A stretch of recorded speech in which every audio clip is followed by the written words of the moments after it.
Good evening, folks. Welcome back to another Wednesday night hobby hangout.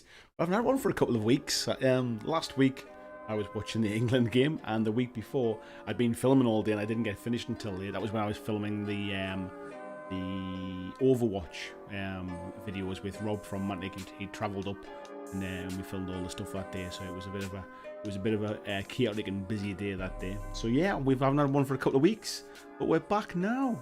So hopefully everything's working all right, everything's streaming all right. I've had to move a few things around today, but and I've actually had a bit of a change of camera angle as well today. So let me just pull that down a touch. What I'm doing today is I've gone for like a top-down camera today.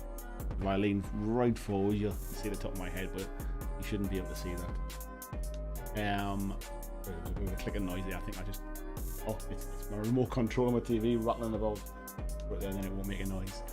Yeah, so I've gone for a bit of a top-down camera this time, just to see what difference it does. We'll just try it just for something, see if it gives you a better view of it, rather than kind of a bit of a funny angle of the miniature, and that way I can kind of hold it as I would normally, try and do it that way. So hopefully that should work okay. Let's go back in here, say hello to a few people in the chat this evening. Who have we got? Ortega. Good evening, Ortega, or good morning, Ortega, or whatever point you're watching this in the rerun. Hello, mate, and thank you for your message as always. Marcus as well, saying he won't be able to make the stream today. Thank you, Marcus, for dropping in. Saying hello anyway, always helps. YouTube likes its comment stuff, so even if you're not around to watch it, it's quite nice that you kind of drop a comment. Blizzards, good evening, mate. He's got some long lost Cadians on the paint table tonight. Peter Kuhlman's basically gotten some Zulus. Scott Latham said he's been priming some dwarf ships for Armada. I can just see my Empire Dust ones out of the way that I've just moved off the table tonight. John says, greetings, brush lickers. First time catching the stream from my new hobby spot. Let's get some paint on this desk. Oh, Minnie, I saw your picture, mate, of your new hobby spot. Very nice it looks too, mate. It's nice to have a bit of a permanent space where you can get set up and get comfy, isn't it? Good evening, Christian, as well. I hope you're well, fella. Seeing all your photos on Facebook and kind of beautiful weather that you're having while you're working outdoors and stuff. It's very nice. Absolutely boiling hot here today. I'll be honest, it is a bit of a sweatbox in here tonight. So if I pass out, please somebody ring 999, and we'll see how it goes. I don't know how long I last tonight, but it's pretty damn warm. I can feel, like, you've seen the studio tour before, so the garage door is off to my left there, and I can feel the heat actually coming through the door, even though the sun is at the back of the house. It's the warmest day we've had for a while. Who else we got? We've got Raja29 in. Good afternoon to you, Raja. We've got Tyler Pegg. Good evening, Tyler. Two streams in a row, mate. You're going to become a regular soon. He said it's the first time catching a hobby night live. I'll be in and out, but looking forward to it. Busey's in as well, saying hello to the hobby hooligans.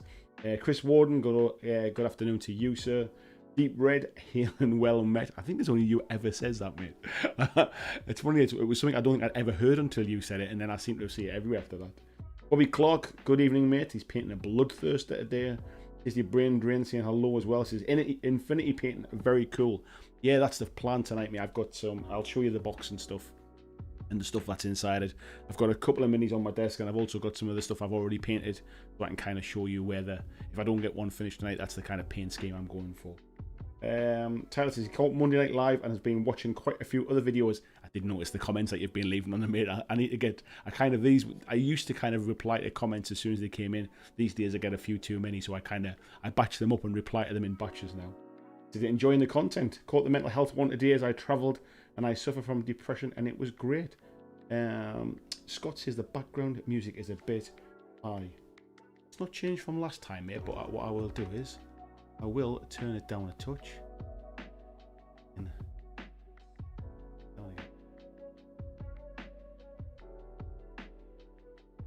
Down a touch here. The screen is quite some distance away, so hopefully that's a little bit better. Let me know if that's any better, mate. Thank you very much for the heads up. Tyler, thanks very much for the comment there, mate. Yeah, we're a bit of a friendly bunch in this community, kind of looking out for each other. We all play different games, we all paint different minis, we all love different parts of the hobby. But one thing we kind of got in common is just like we all like hobby. That kind of brings us together. Chris is saying, hi, I all just finished repairing a bunch of Caradon Overlords Endrin riggers. Gotta love flimsy flight stands. Yeah, GW flight stands. Yeah, I feel your pain there. Jill's in as well. Hello, Jill. How are you doing?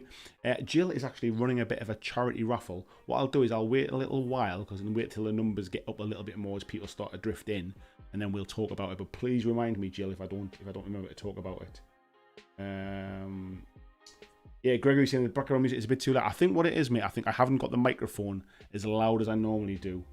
But yeah, I've turned. Let me have a little look. Let me know how it sounds now, because I can turn it down a bit further, the music, if needs be.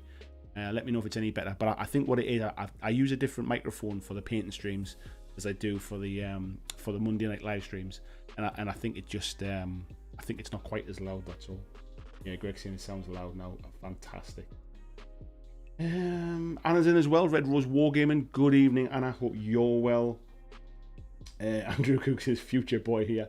So no data cards for Kill Team. Yeah, we saw a few more bits of information, which it's nice that Games Workshop are giving us more information. However, it seems that what they give with one, they give with one hand, take away with the other.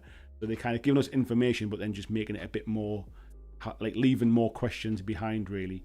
But yeah, I noticed from the stream on Saturday afternoon, Saturday evening, we're not going to get any data cards. Everything's going to be on basically on pages in books, and you'll either have to copy them down or photocopy them or write out your own stats, which is a bit of a shame because there's quite a lot of information on them stat cards. It would have been nice. Excuse me. It would have been nice if they were on cards. Hope Lives says, howdy folks, hello to you as well. Gareth Lewis, good evening to you. Beauty saying it sounds good. Yeah, like I say, mate, it's been a few weeks since I've done a Wednesday stream, and I've kind of moved things around a little bit, so maybe it's just there, kind of needs a bit of fine tuning. Silencer says we all have to suffer the heat. Good evening, man. Yeah, it is a bit warm. The problem is it's like it's warm in here, but then if I open a door to try and get a bit of like air in, it's even warmer outside. It's the fact that it's insulated in here, and it's been like there's no windows in here, so that's kind of kept the worst of the heat out. It's unbelievable how much it's like the difference in a couple of days. We had like sort of torrential rain at the weekend. What else we got? Monteg says use a volt. Do I know what that means? I don't think I do, but good evening to you, sir. Peter Stockdale says evening, hasn't managed to catch a stream for a while. Nice to see you, mate. VJ, good morning, sir. Yeah, Greg saying it sounds good. Jill saying, yeah, you were a bit quiet to begin with. Yeah, I think that's what it was. I think it was just, I think the microphone's a bit quieter. I'll try and bring it a little bit closer and see if that helps. See if I can. See if that helps me at all.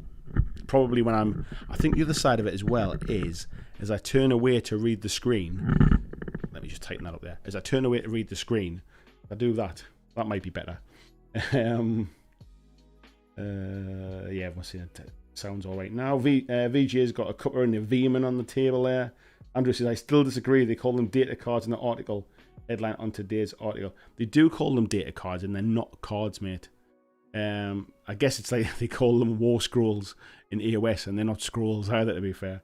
But yeah, there's none comes in the box. Maybe they're going to sell them down the line, but it seems a bit random. They're going to put them all into a book and then sell cards as well.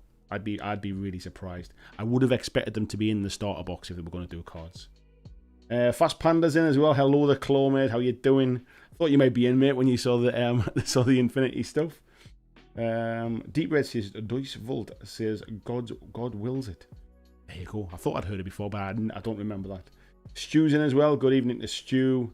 The Claw's got his Shasvasti to paint at the weekend. Usually says it can't be that hot in there, can it? Honestly, mate, it's just we're just having a bit of a heat wave, and it's going to get hotter over the next few days. Like over the weekend, I think Saturday or Sunday it kind of peaks and then it cools off a little bit again. But yeah, I guess, I mean, we kind of always talk about the weather and stuff. I think it's just because we're not used to it here. It's not that it gets like mega hot. It's not kind of your temperature kind of hot. But like when it's generally like 10, 11 degrees, and then all of a sudden it chucks in like a 25-degree day or something like that, you kind of feel the heat. Greg says people would still buy them, handy to have on the table. I wish they would put them in as well, mate, but I've got a feeling they won't. VG saying the fire team game has kill team style data cards in the photos, so I think they might be buyable separately, like 40k data cards. Don't think they are, mate. That the fire team game has data cards because it's like a board game. It's a bit like Blood Bowl and stuff like that, where it's got the cards in the box. If they had cards for this game, they'd be in the starter box. I would 100% guarantee. I'll be really surprised. I would almost put money on it. They are not going to produce cards. There's a lot of text on the cards, and that would mean producing them in multiple languages. And then also, because you can pick and choose, that you can build your team however you want. There's a lot more sort of what's the word I'm looking for? There's a lot more flexibility in Kill Team on how you build your Kill Team. They would have to produce cards for like sort of models that might never see the table, if you like. Like I don't think we're going to get cards. Nigel Jones, good evening, Nigel. Hope you're well, fella. John says the humidity is a killer for me. It's not that hot, but it's so sweaty. I think that's it, mate. I think that's exactly what it is. Easy said, I guess we'll see. Yeah, I honestly, I would put money on it. We're not seeing cards. Greg says if they go the symbol route like they did in Warcry, they can avoid the language. They haven't avoided the symbol route, mate. That's the whole point. We've seen the cards today. There's loads of text on it for the different weapons and stuff like that. The name of the model, all the different stuff on it. They haven't gone down that symbol route. So yeah, guess all you want, mate, but that's what they've shown. So right, today, get the box. This is what we're painting up today. So for those of you who are not familiar with the game Infinity by Corvus Belli, it's currently in its 4th edition, or N4 rules. This is the I forgot the name now, the Military Orders Action Pack for Pan Oceania. And if I flick down to this camera and I'll have a look on the top of the box, if I just move that mouse so I don't knock it flying. Let's get it. Let's just move this light a little bit so there's a bit more light on the box. This is what you get inside the box. So there's quite a lot inside here. So I'm not going to go through and name all of the names, but you can see all of the different models that comes in this box. There are 2, 4, 6, 8, 9 models altogether. They're all metal models, multi-part. You can see them there in a nice bit of a layout and stuff. And tonight I've got kind of 3 of them on the table here. So the one I'm going to be painting tonight is this this big chunky boy here. Let me just get this light down a little bit more now.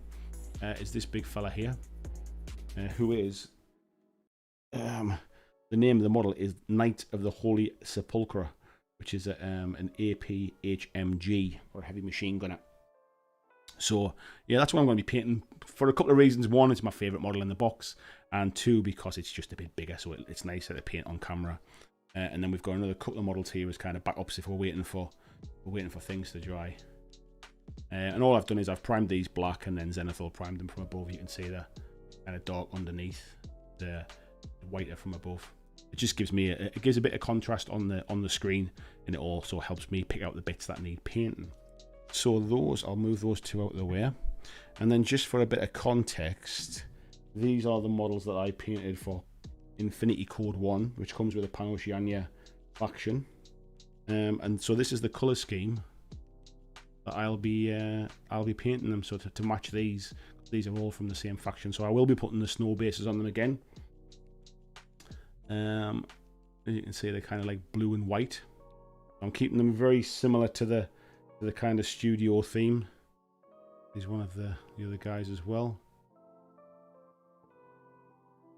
These are quite a lot of fun to paint, to be honest. There's a lot of details on them, but I think with them being metal, you tend to like stand that little bit more proud. And they're nice and sharp as well. I know people don't really like metal models. I must admit, I'm not really a fan of building them, if I'm completely honest. But once they're done, they're done. So, and then this one as well. These are just I've obviously got more of these as well, but these are just the ones I thought I'd show off just to give you an idea of the finished look that I'm going for. So,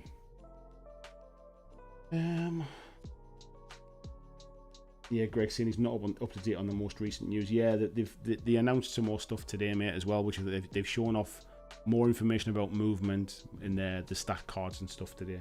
We might, if we need to let the paint dry or something like that, we might find my brush. We might kind of go over some of the GW stuff today. Fast Panda says Infinity for president. And Peter says, I'm not going to do the names. Smart move. Horrible Infinity names. It's one of the things I don't like about Infinity, if I'm perfectly honest, is that I always find the names difficult to remember. They're not like kind of sort of, they're not simple. Like if I can give you an example. So the names of these models are Infirmaries or St. Lazarus, the Knight Commander, the Coadjutor Crossiers, another Coadjutor Crossiers, 3 of those, then Pan-Oceania Blackfriars, then a Knight of Justice, then a Knight of Santiago, and then Knights of the Holy Sepulchre. So yeah, then they don't exactly trip off the tongue, do they? And then if you start getting into things like Yujing, which is like the kind of China-Japan faction thing, it's a whole different ball game then as well. It makes me feel like a huge racist to mispronounce all of the names. BJ says the one thing I know when it comes to GW is never say never, especially when it's the last thing you expected. Honestly, I would put money on it. We are not seeing cards. Gregory says nice mauve colour. It's more kind of bluey coloured, mate, to be fair. I don't know whether it's just the light on the camera. Peter says there's a new set for Code 1 on the way. It looks nice. Yeah, it looks excellent, mate. See, it's a bit pricey. The metal models are always a bit more expensive, mate. And you do get a stack of terrain. I mean, it's kind of heavy card terrain. But I must admit the quality of the terrain is fantastic. And you really do get everything in that box that you need to play the game as well. So I wouldn't kind of write it off. Gregory says the names are all taken from actual cultural references. Yeah, even more reason why I feel bad when I can't remember them. They're just difficult to remember. I guess if you're into the game and stuff, you'll kind of remember them a lot more easily. But for me, as a relative part-time player, I just find them super difficult to remember. Small, good evening to you, mate. Scott says, anyone going to the grand reopening of Mantic's Gaming Hall on the 24th of July? I would have liked to have gone, mate, to be honest. But unfortunately, my wife is at the races that day. It's her and all of our sort of female friends have got tickets for the races. They go every year for somebody's birthday, for Ladies' Day. So yeah, so they had tickets for last year, and then obviously it was cancelled. So they're all off to the races. So I'm on young birders duty that day. So unfortunately, yeah, I won't be able to go down. Otherwise, I would have loved to have had a trip down and just meet up with people again, get some games in. But yeah, I can't make it, unfortunately. Gregory says looks very light purple. Yeah, it's definitely more blue. I mean, I'm going down now. This one is Cantor blue for those are kind of want to know. Cantor blue. I'm just kind of blocking in the main the main colours. There's quite a bit of this is like very kind of like light grey white. So I tend to use kind of almost the prime for some of it, like, you know, where I've just primed it with the highlight and stuff. We'll use some of that and maybe come in with a little bit of Ulthuan grey or something like that and lighten it up from there. Jill says, does the new Code 1 box come with the full Code 1 rules? I don't think it does, Jill, but only because the rules are online, so the rules are free online. I think you can buy a printed copy of it, which I've got. That Corvus Belly actually sent me a copy of it, but they're not essential. Everything's kind of online for it. I know some people do prefer it, but I guess it keeps the cost down, and as if any rules need amending or anything like that, then obviously they are they're freely updated online and people can get the latest version. It seems to be something that's happening more and more often now. Is sort of rules available online.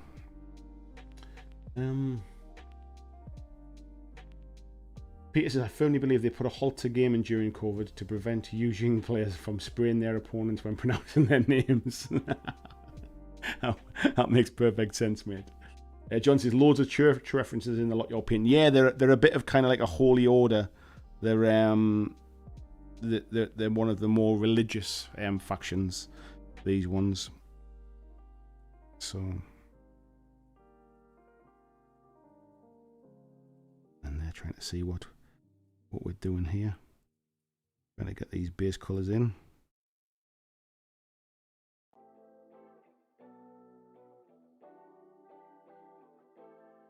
Whoops. Should say, I was just about to say making sure I'm keeping it on screen, which I didn't. We'll try our best. Now we've got a new painting angle for tonight. It's going to take me a little while to get used to it. Gregory says this paint looks blue. Weird. I don't know what it is, mate. It's maybe, have you had a few beers? Is that what it is? Have you started early?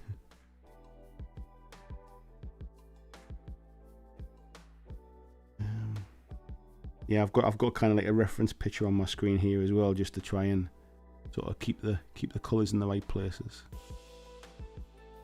So we'll see how it goes.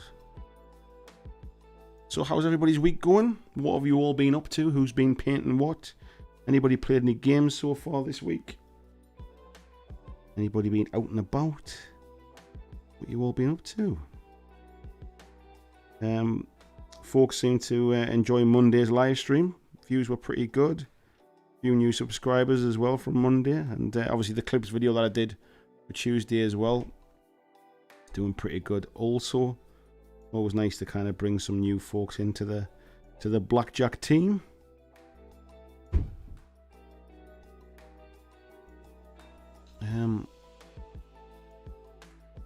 But we'll see.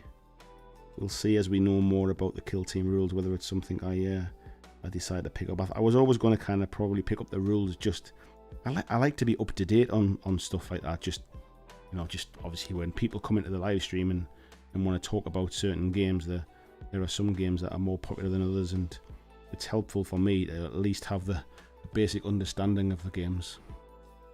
So yeah, I was always going to pick up the rules, but we'll see. I might treat myself to the box if it intrigues me a bit more. But yeah, like I say, we will have to see.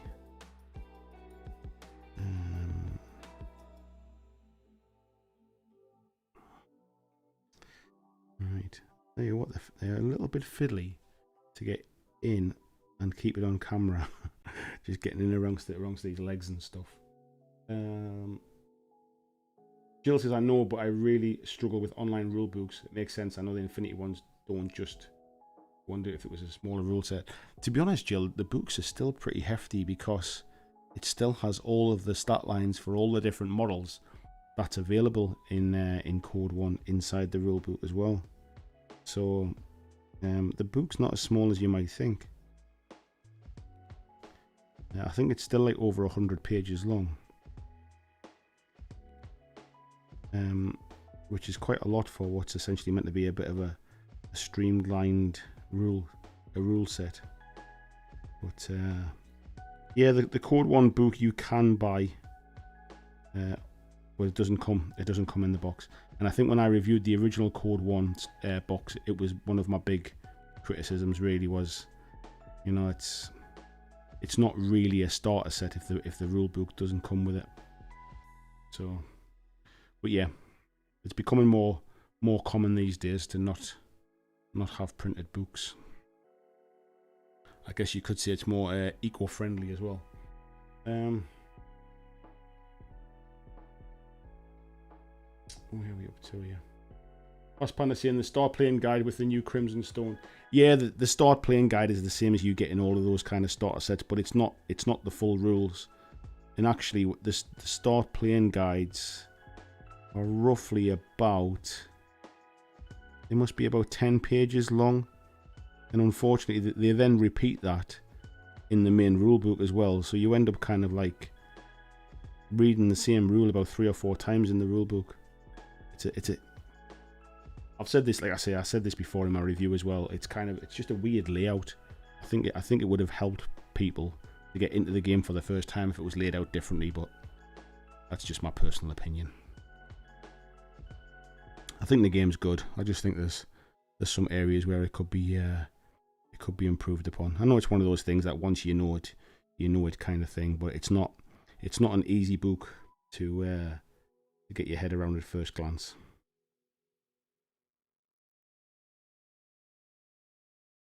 But it does get easier. It's definitely a game if you know somebody that plays. By all means, get a demo. So learning it from the rule book is actually pretty hard work.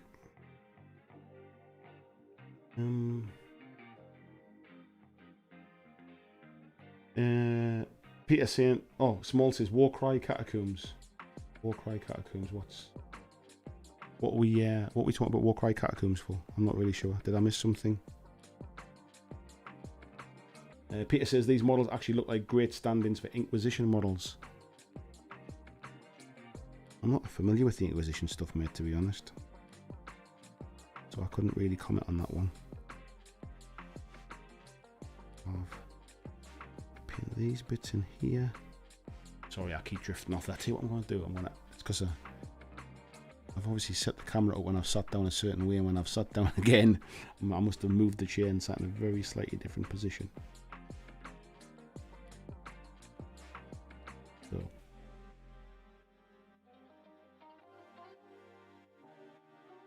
Casey Brain Drain saying, I'm glad I'm not the only one who prefers a printed rulebook. I prefer a printed rulebook as well, mate, if I'm honest. What I ended up doing with the Code 1 was that I actually printed the whole thing off. I just bought some printer paper and some printer ink and printed the whole thing off, as I prefer it as well, to be honest.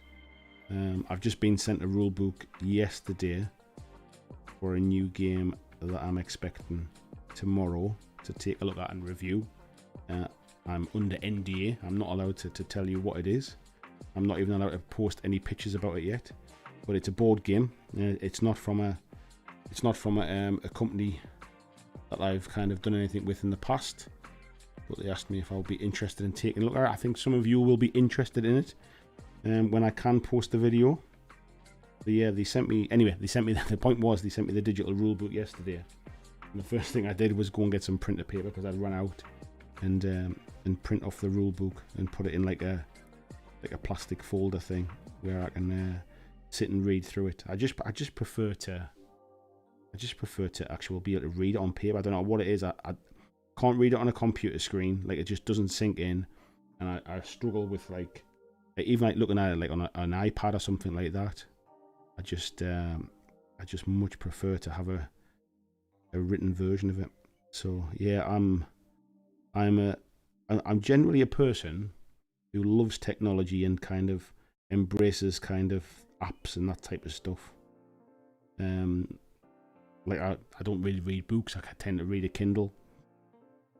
But randomly, when it comes to rule books, even if it's on like an iPad screen or something like that, I like to be able to kind of flick between stuff and like look back to reference things when I've seen it written down somewhere. So that's just me, stuck in my ways.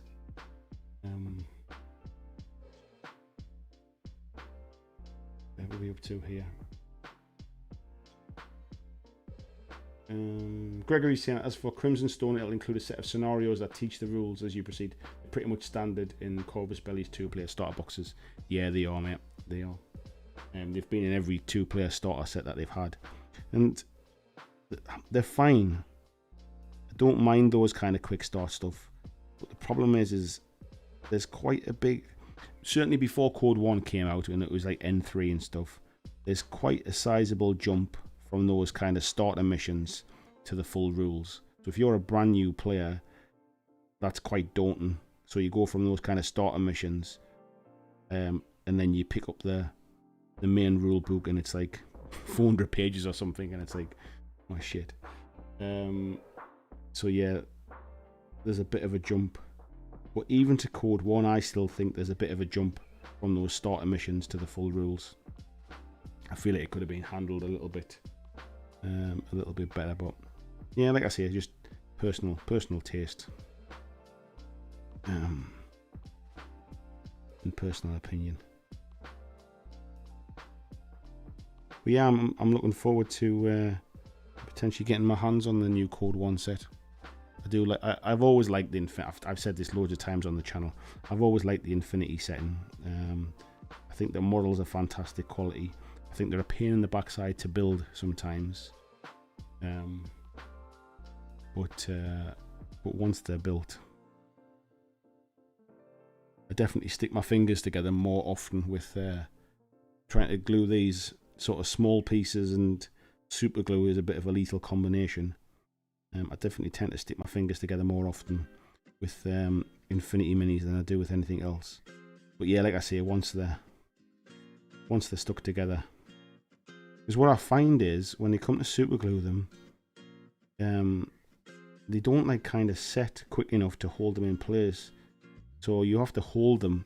I mean, I use super glue activator as well now, and you need 3 hands. You could do with somebody giving you a hand, which is actually what I had when I was building these, because I had to hold the 2 pieces together with 2 hands, and then I was getting my wife to kind of like, right, just blast that with activator for me, please.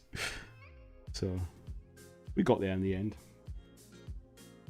Right, I'm just trying to kind of like look at the picture a little bit, just pick out a few areas that I want to be blue on these, and we'll just keep building up that blue layer, and then we'll start to highlight it up from there.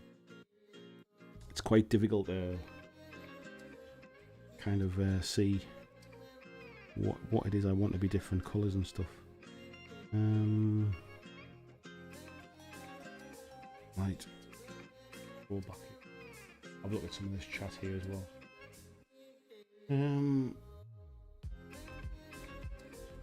There we go. Johnson, I was out on Monday playing Kings of War. Good game and confirmation that my dice love me. Enjoyed the clips video. Thank you, John. Tasty Brain Drain says his paint's been put on hold recently. Most of his time's being consumed by convention prep. Which convention are you prepping for, mate? Peter says there's no substitute for a well-tattered book full of handy post-it references. Yeah, I must admit, I'm kind of... that's kind of me as well. Busey said, I heard there was some Cursed City stuff in the new White Dwarf. Do you think that means they are planning on a reprint? I think it just means that they plan... I think they plan White Dwarf probably about 3 or 4 months in advance. And I think that's all it is. They probably weren't expecting the fallout from it, or they didn't expect it to kind of pan out the way it did. Bodyguard Elias says, have you got a How to Paint the Lack Gang? I've never done any Necromunda stuff, mate. So yeah, unfortunately I don't. Dizzy Brindrin saying when the convention is a little over a week away, and then you can get back to painting. Nice one. Small Titties painting Warcry Catacombs. Now I know what you mean. Clawson, you should have tried reading the 1st and 2nd edition of Infinity, badly dubbed from Spanish. I did, mate. I must admit, and it put me off a big style.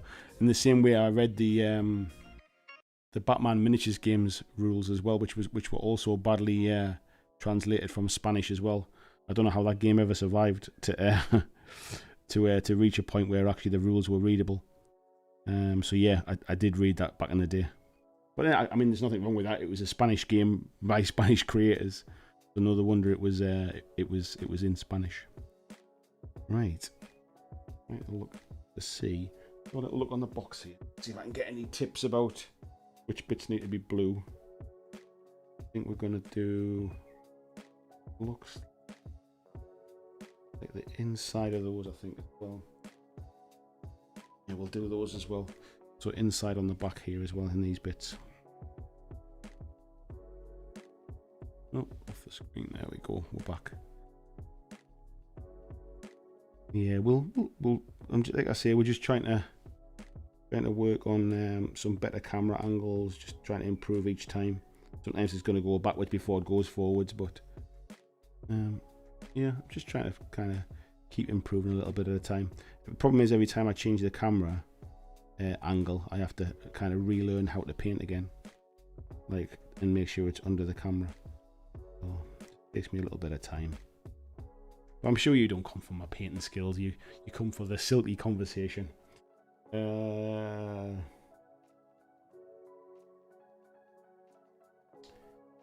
Yoakum says, good evening, folks. Good evening, Yoakum. Said, still painting the house, so no hangout tonight. Got to paint now when it's only 23 degrees. I think we're all feeling it at the moment. John says, anything like that? Oh, let me scroll down a little bit. Anything like a textbook where you need to flick from one bit to another, I prefer printed. 100%, mate. Yeah, I agree. Christian sharing the link for Patreon. I would love to get some new Patreons this month, and I'll tell you why. I've managed to grow the Patreon each month since I went full time last year. And at the minute, I know we're only halfway through the month, but this will potentially be the first month I've took a step back. I've had the odd month where I've not gained any new Patreons, or I've gained some and I've lost some, and it's been sort of net zero. But at the minute, it's only a few dollars, but this will be the first month that I've actually took a bit of a step backwards, which is a bit of a, especially when that's what pays my bills. So yeah, if anybody is thinking about joining, now would be a good time. you do get access to the Patreon, the Discord only Patreon. Sorry, the Patreon only Discord group, I should say. And then as you go up through the different tiers as well, there's other bonuses and things that I'll probably need to review soon, actually, after we've been doing them for a year now, and review those. So where else are we up to here? Closely, I have Nomads or Ariadna, but I don't have Nomads at Ariadna, but I've ordered the new Code 1 Crimson Stone. And they're nice sets, mate, to be honest, aren't they? And if you're into Infinity and stuff, there's no reason why not. Small says super glue was originally made for quickly closing wounds on the battlefield. That's why it tends to stick better to your skin. Yeah, I had heard that, mate. It definitely works better on my skin than it works on any metal models, that's for sure. It's not much fun sticking your hands together when you're trying to hobby. But I'm sure you've all been there as well, haven't you?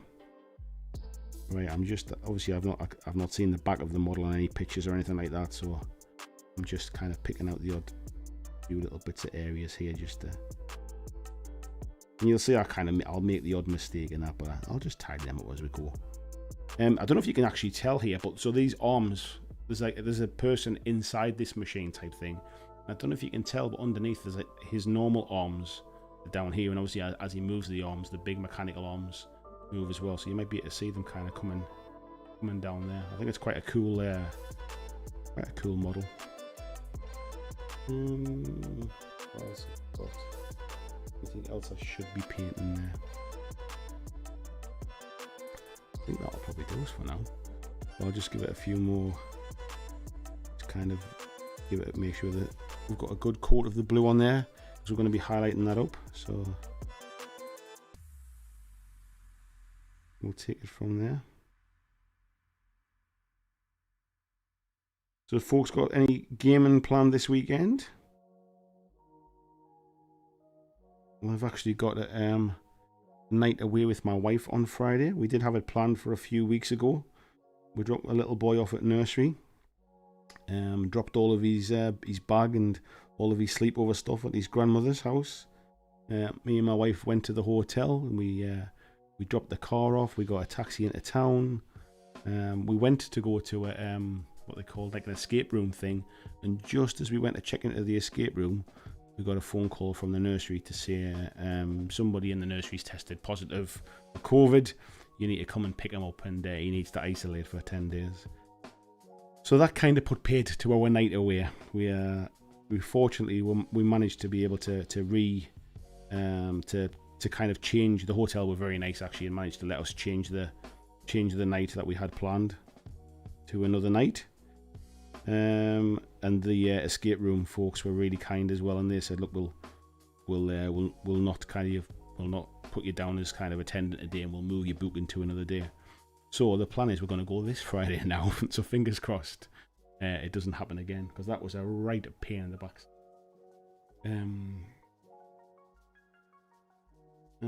Tony Howell, good evening, mate. No worries about being late.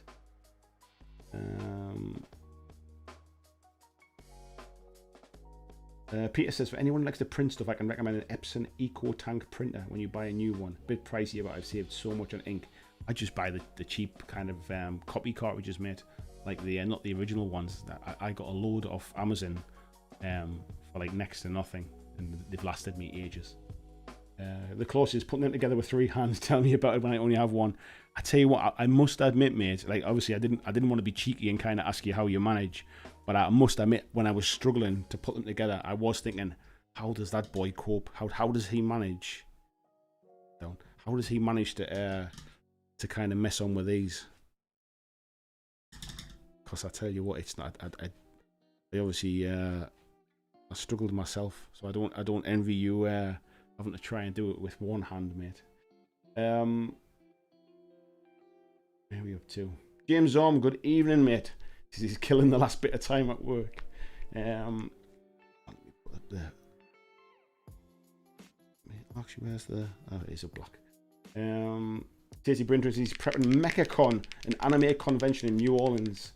I'm the convention's tabletop gaming coordinator. Excellent, mate. I want to see some pictures. I want to see some 40s from that one.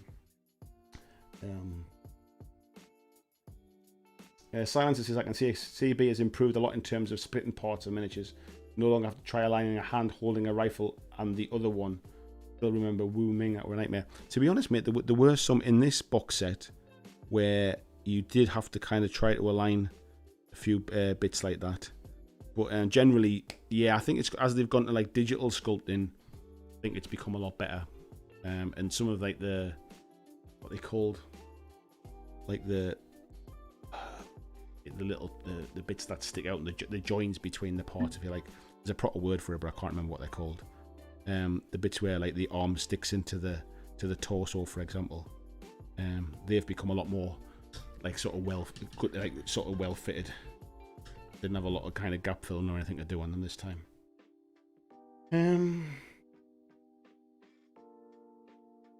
Jill says Infinity kind of survives because even though the rules are well put together in the book, the rules videos they've produced for each edition have been great.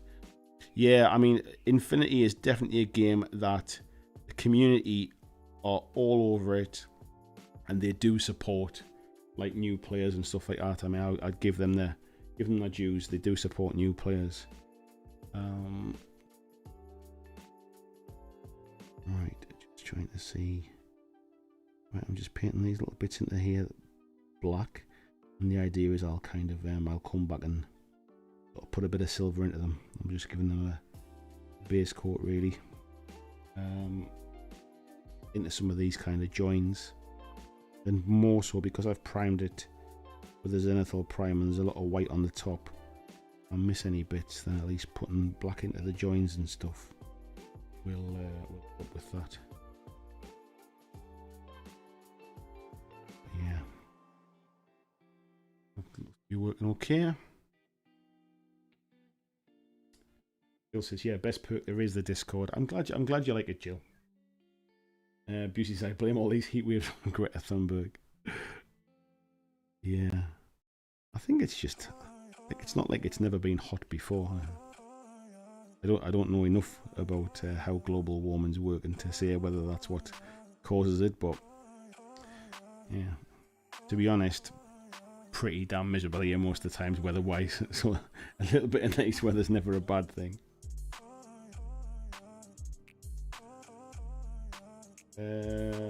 Marco's in as well. Good evening, Marco. How are you doing, sir? Nice to see you. Bill says, rubbing in a bit of butter to super glued fingers separates them nicely. Does it really? I tend to just pull them apart and end up pulling off the skin and losing my fingerprints and that type of stuff.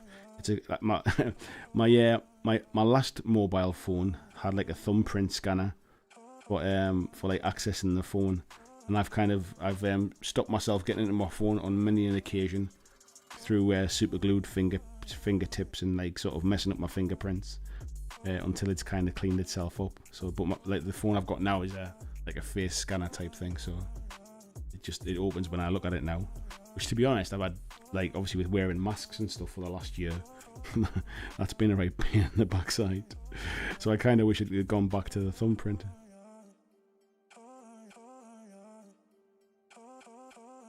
I'm just painting the weapon in his hand there, just painting that black again. Like I say, I'm just putting a really thinned bit of Abaddon black or Abaddon black, whatever you call it, and we'll kind of dry brush it with a bit of silver, give it a bit of a metallic look. But yeah, as you can see, I mean, these models always look kind of super detailed and quite complex, but there's loads of detail on them that you can get away with just sort of like giving them a basic paint job and letting the detail sort of do the work. Just thin your paints down and let the detail actually sort of stand out on the model.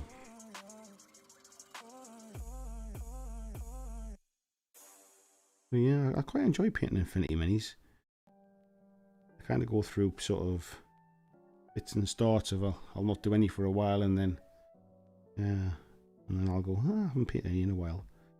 So that's where we are tonight. These little kind of rods coming down the side will be silver. I'll paint those black as well to give them a nice base to come bring the silver up from.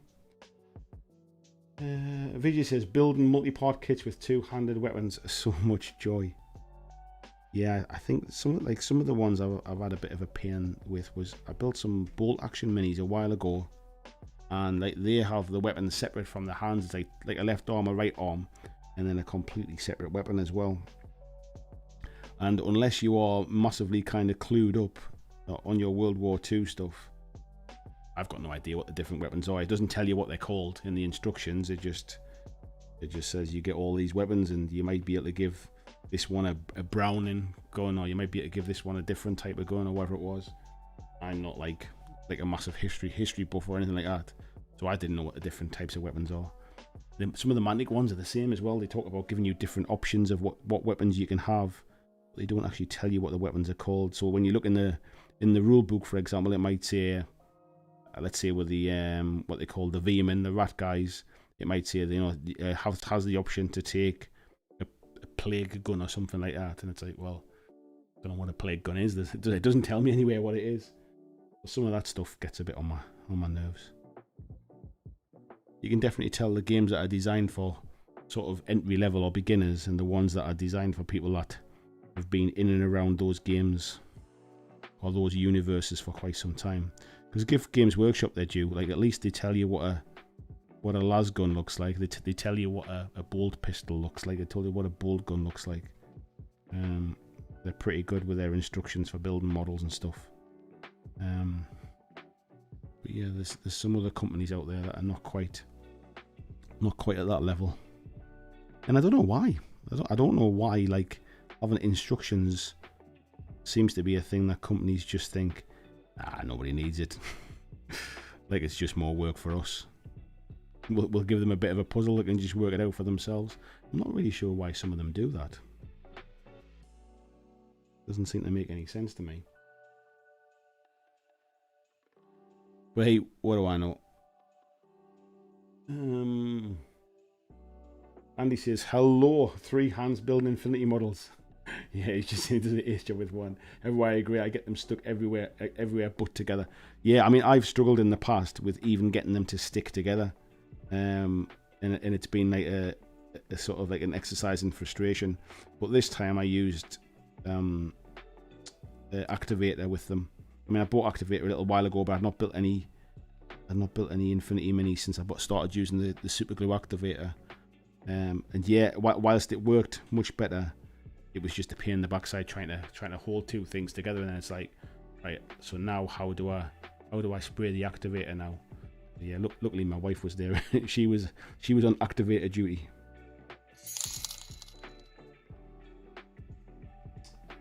Tiny War Games, good evening, mate. How are you doing? Thank you very much for the donation, buddy. Because I'm awesome, says Chloe. Mark was at the Silverstone this weekend. Nice one, mate. I'm not a huge F1 fan, but I do kind of like, I can appreciate the sport, and it's nice. I used to go to a lot of sort of like superbike racing stuff at like Donington Park and stuff like that. So yeah, I can appreciate the day out thing. Greg says, I'm hoping my commission painter and I can get a game of Gamma Wolves in. Gamma Wolves, why do I know that name? Is it a kind of mini agnostic game or something? I've heard the name, but I don't know anything about it, and I'm not sure if I'm kind of remembering it's the right one. Right. We might need to kind of run a little bit of wash into some of these areas, I think, just to kind of pick out some of the detail.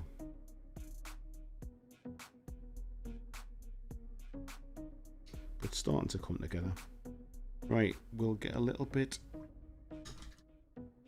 Let's wash my brush. Actually, I'll tell you what I'm going to do. I'm going to open my beer. That's what I'm going to do. Tonight, we're on the Hazy Jane. That's tonight's beer of choice. I got some stuff for Father's Day off my wife. Well, my son, really, but he's only 4, so he did buy it himself. But yeah, I got like a big mixture crate thing of different Brewdog beers. Yeah, cheers, folks. Wow.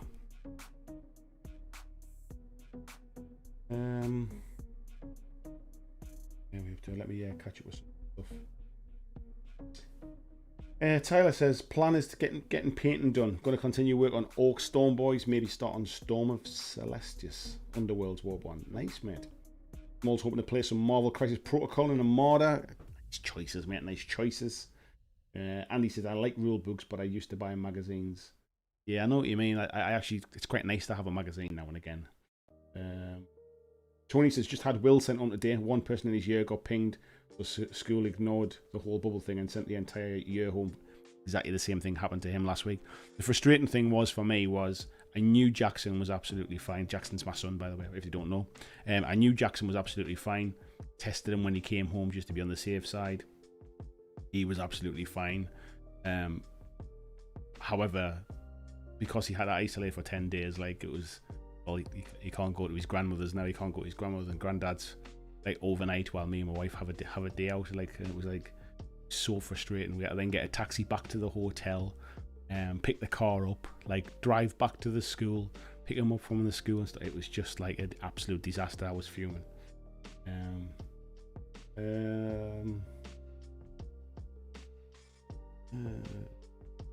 Yeah. And ER910 says greetings, rainy day in Phoenix. Greetings to you, sir. Hello, Colin Wakeland as well. Marco says don't glue your face to a mini then. No, I do know somebody that super glued something to their mouth. They were basically they must have had a bit of glue on the part and they put it in their mouth to hold it while they were moving something and forgot they had glue on it and stuck a part to their lips. I wouldn't like to try and pull it off my lips, that's for sure. Tizzy Brendan says understood. I'd definitely share my pics in the convention. Definitely, mate. Busey said about the app thing. Yeah, I know what you mean, mate. It's different with the kids at school, though. It's irrelevant. Well, kids don't have the app, so they get sent home anyway. Tony says, don't super glue your face or you're scuppered with your phone again. Oh, yeah, that's what you're talking about, wasn't it? I'm way behind now. John says, I'm sorry, office, I've got no fingerprints because of wargaming, so I can't get away with burglary. Christian says, grab your OG t-shirts. Thank you very much, mate. And Fast Panda saying, will you be putting any yellow on the sepulchre? That blue looks very Rams blue. I'm not, mate. I'm going to be putting some red on it. I'm going to be putting some red on the shoulders and on that little... So we're going to have some red up here on the shoulders, a little bit in the centre there as well, which is what I'm going to do next, and start to pick out some of the symbols on the helmet and on the arms and stuff as well. I might do the sword kind of glowing yellow as a bit of a nod. Right, I tell you what I'm going to do, because we've got about 50 folks in. And what I'm going to do is I'm just going to share something. I haven't got my laptop connected up to the screen, so I'm going to do it the old school way and just kind of show you here. So in our Discord here, so Jill, who's in the chat tonight, is doing something very kind for a local charity, or a kind of like an online charity thing that she's like a friend of. And a good friend of hers, and the partner have had a bit of a hell of a time with cancer, and they're doing a 24-hour charity stream this Friday. And in order to try and support it, what we've done from our Discord group is we've put together a bit of an Imperial Fists Warhammer 40k army. I've donated some of it, and I think Dominic as well. I don't think he's in the chat tonight, but Dominic's donated some as well. So this is what you can win if you want to buy a raffle ticket for it. So this is the part of the army that I've painted, and I apologise to Jill publicly for taking so long to get out the picture and stuff and get things sent out. It's kind of, I must admit, the timeline kind of skipped my mind a little bit. You will win all of this, and then you will also win this as well. So the raffle tickets are £2 a ticket. If you are interested, let me just see. It needs to be, so yeah, £2 a ticket. You have to message Jill to be able to pay for it. So if you're not a member of the BlackJack Legacy Facebook group, please come over and join that. In fact, I'll even show you in the group here. I think there's a post in there about it. Here it is. So if you come to, there we go, BlackJack Legacy Tabletop Gaming Group, there's a post in there about the Ginger Dwarf charity raffle. You'll be able to tag Jill in there and organise buying some tickets to try and win that. You've only got until is it Saturday? I think it is. Tickets are going until 9 a.m. on Saturday the 17th, so not too long. And yeah, so we've got like 61 hours. Let's see how many tickets we can sell. £2 a ticket, and the winner will get this. We'll get this fantastic 40k army, and all the money goes to a fantastic charity. So yeah, please, if you're interested, please do check it out.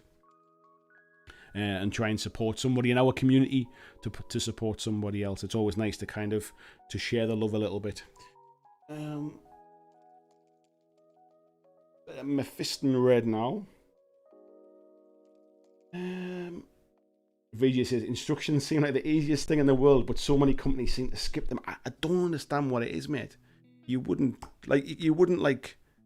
It's like going to IKEA to get furniture and just like them going, just see what you can make, see what you can build. It's a bit of a puzzle for you. I just don't understand why they do it. It makes absolutely no sense whatsoever. So, right, I'm just thinning down some of this red here. We'll get this base coat of red on.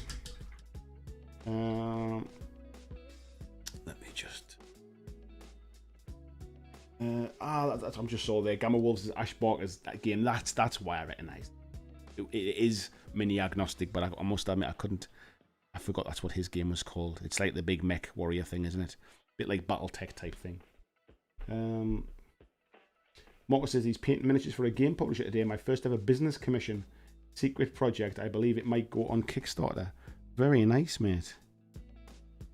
Very nice. Your painting is amazing, so I'm not surprised you've got a bit of commission work out of that, mate. Did they approach you, mate, or were you kind of looking for a bit of commission work? Or I'm just interested to see how people kind of pick up work, really. I've been looking at doing some freelance work for a company as well to try and sort of up my income and make this a little bit more comfortable. When I say comfortable, I mean so I don't have to go and get a real job. So yeah, I'm trying to look at options as well to keep the BlackJack legacy dream alive. We've been doing this for a year now, full time, and it's been a rough ride at times. I built up some savings to kind of get me through the first period to make sure it didn't fall over before it started, and we seem to be doing okay, but I'm not at that kind of point where it's like where I'm feeling comfortable about it yet. I'm hitting the amount that like the minimum that I needed to kind of keep going, but I wouldn't say I was kind of home and dry just yet. A couple of bad months and it could all come full kind of tumbling down. So yeah, I'm just looking at other options on how to keep it going. But I'm having fun, which is the main thing.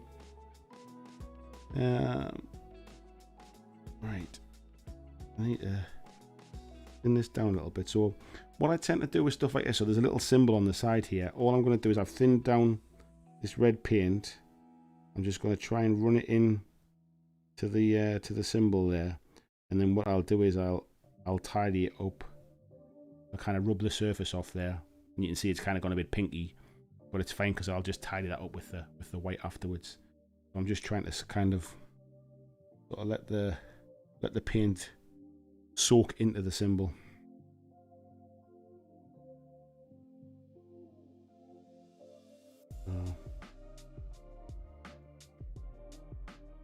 That's it.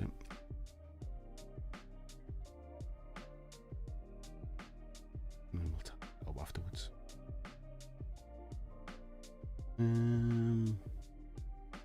What else are we going to do here? Is there any other bits I need to pick out? Oh, there's some on his helmet as well.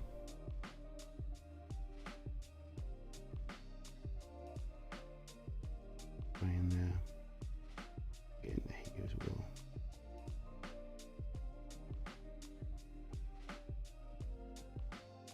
The shoulder there. Where else are we up to here? Neil Pilot says, when I first got started, it was really a pain learning how to put some models together, because Corvus Belly didn't have instructions. Privateer Press also didn't add instructions. Yeah, I mean, what I would say about Corvus Belly is that they do put all the parts for each model into a separate bag. So everything for this model, for example, all came in one little plastic bag, and each of the different 9 models that's in this box all came in 9 separate plastic bags. So that does help a lot. However, and you can kind of look at the pictures on the box and stuff like that to kind of see how they go together. But yeah, it does just feel like, well, why would you not just, you know, I mean, they must have digital drawings of these things, these companies, because they everything's sculpted digitally these days.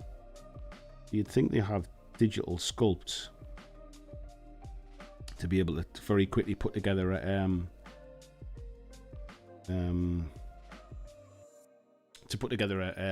what do you call it, instructions breakdown. But no, randomly they seem to not. A little bit in there. I also want to do that bit black, which I haven't done yet. Scroll down a little. Schlanty. I heard that for the first time the other day, Jill. It's like an Irish thing, isn't it? Or a Gaelic thing. Roger says just got his Gasland gates put together, getting them primed tonight. Usually saying, how's the 3D printers going? Anything on the go at the moment? I've not printed anything in a while, mate. I was printing stuff like a madman for Marvel Crisis Protocol, but I kind of have enough stuff now. I need to concentrate on actually getting it painted, which I've not had time to do yet. So yeah, I'm just kind of, I haven't ran the printers for a little while at the minute, mate. I've been busy doing other stuff, so, and there's nothing I particularly need at the moment. But yeah, it'll get switched back on soon. Right. So, see, it's starting to come together.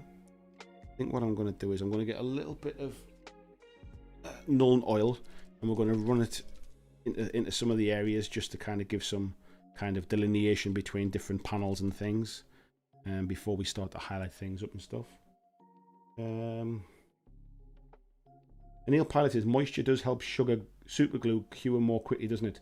Thanks for the tip. I think it does actually. I think that's like even just, I think tissue paper works as well.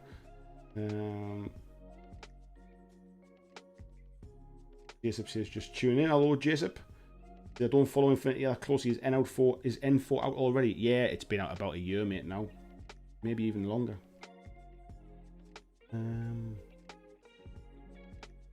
Yeah. James Bray, good evening, sir. How the devil are you?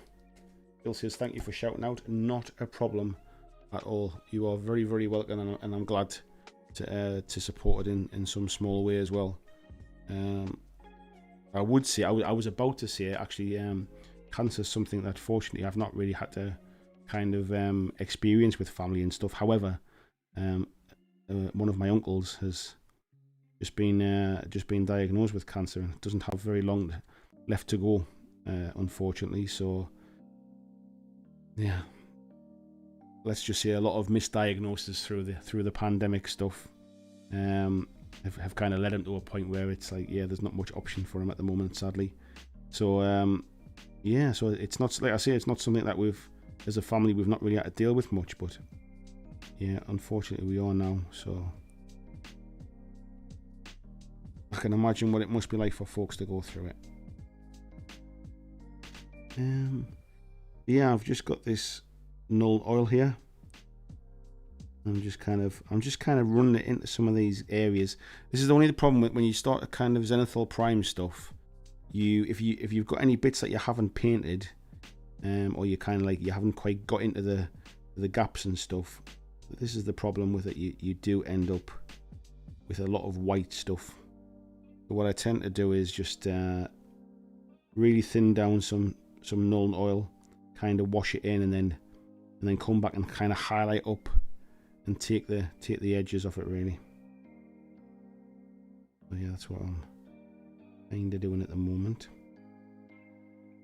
So these areas around the hands and things, it just kind of helps pick out where the fingers are, stuff like that, and then you kind of come back with like a light grey or a white and highlight up some of them areas.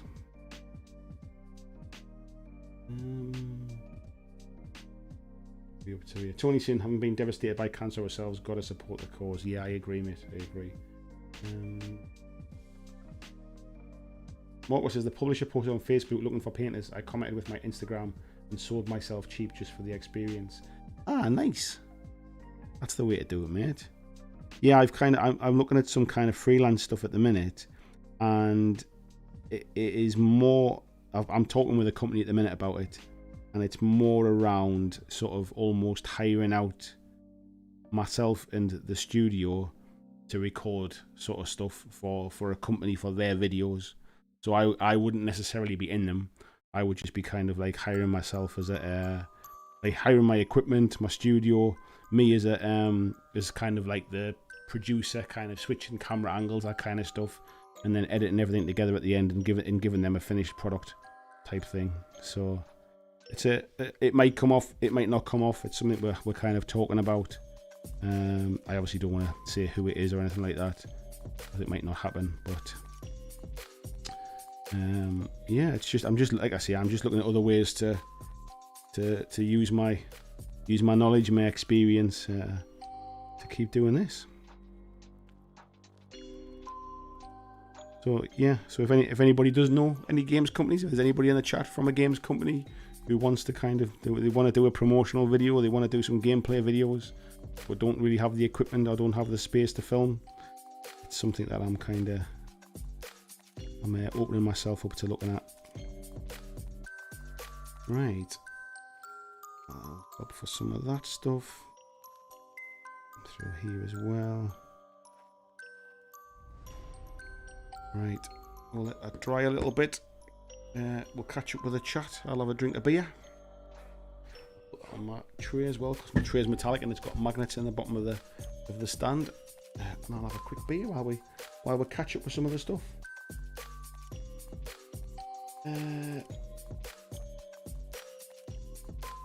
VJ says, if you keep mentioning needing work, I'm sure Ronnie will find something for you. I don't know Ronnie that well, to be honest. I know some of the guys at Mantic, but I don't really know Ronnie that well, to be. Christian sharing the link for the merch there as well. Thanks very much. Peter says, I'm starting training for my new job after the reorganisation tomorrow. Well, in 7 hours. Good to be doing something fresh. Yeah, it's nice to kind of sort of have a bit of a change and do something different, man. But you see, he's not touched his printer for 6 months. It's going to be rusty when I get back to it. Yeah, it's yeah. I must admit, I've been well impressed with my 3D printing. However, I'm using it as and when. I'm not one of these people that's just like sort of printing 1,000 like miniatures just because I got addicted to printing miniatures. I'm definitely just using them as a tool and printing off the bits I need when I need them. Jill said, Irish or Scots? Technically, it should be. Is it slanty math or mahath or something? In Scots Gaelic means good health. Yeah, do you know what it is? I randomly saw a video on YouTube of a guy called Guinness Guru, an Irish lad, and then went down a rabbit hole of watching all of his older videos and stuff like that.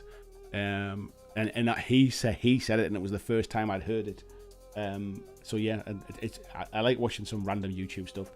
I try not to watch too much gaming stuff on YouTube, if I'm honest.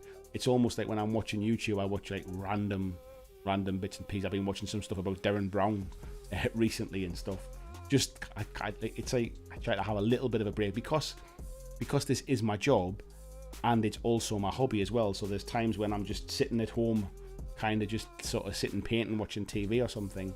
I try not to kind of spend all of my free time doing the same stuff that I spend all of my working day doing as well. Hope Liv says that is one good looking mini. It's a lovely mini, mate. It's really starting to come together now as well. John Ashley Smith says, good day, BlackJack Leslie. I didn't know you were into Infinity. You might have missed it at the start of the stream. So these are some of, I can come back to here. These are some of the ones I've already painted for my Code 1 stuff for panel. So I'll tell you what, if I zoom in a little bit more here. Oops, too far. I kind of can't quite put the camera quite high up, so if I come in too close, it won't focus. But so this is one of the ones I painted. It's a fluff off there. These are the ones I painted for Code 1 for my panel faction. There's one of them there. And these were just to kind of show that the kind of the color scheme that I'm going for, basically with the snow bases and stuff as well. So this is kind of where I aim to get to. So where I am at the minute with this one, I'll obviously be highlighting that blue up, kind of matching with those, and then putting the snow on the base and stuff as well. So yeah, we'll get there. So that's another one. And also this one here as well. I've got a few more of these. These were just 3 I grabbed just to put on the table really, and give me something to kind of like look at and remember how I painted them. Because I did paint some of these on a live stream a while ago, and I didn't kind of like show what colours I was using. So, and I must have forgot to write them down. So yeah. Let's have a look. John says, sorry to hear that. Yeah, it's happened to too many people. Yeah, I must admit it was frustrating news when my dad told me about what had happened. And sadly, I think what happened is the doctor that finally kind of diagnosed it had actually told my uncle that he should look to put in like a bit of like a malpractice kind of like sort of complaint. Because he basically said it was like disgraceful that he'd been for tests so many times and basically just been kind of fobbed off and stuff. But my uncle hasn't particularly got very long left to go now, and I think he's just like he hasn't got the fight in him to basically to try and like kind of argue the toss about it now. But yeah, it's a real shame, and I'm sure he's one of a lot of people this has happened to. Mark was saying Triple X home videos, Dungeons and Dragons, yeah, not that kind of home studio, that's for sure. I don't think my table could take the weight. Vijay says, yeah, only use it when I have something special. I want to prepare paint on needed project. Considering I already have a huge pile of opportunity, it doesn't get as much use as you'd think.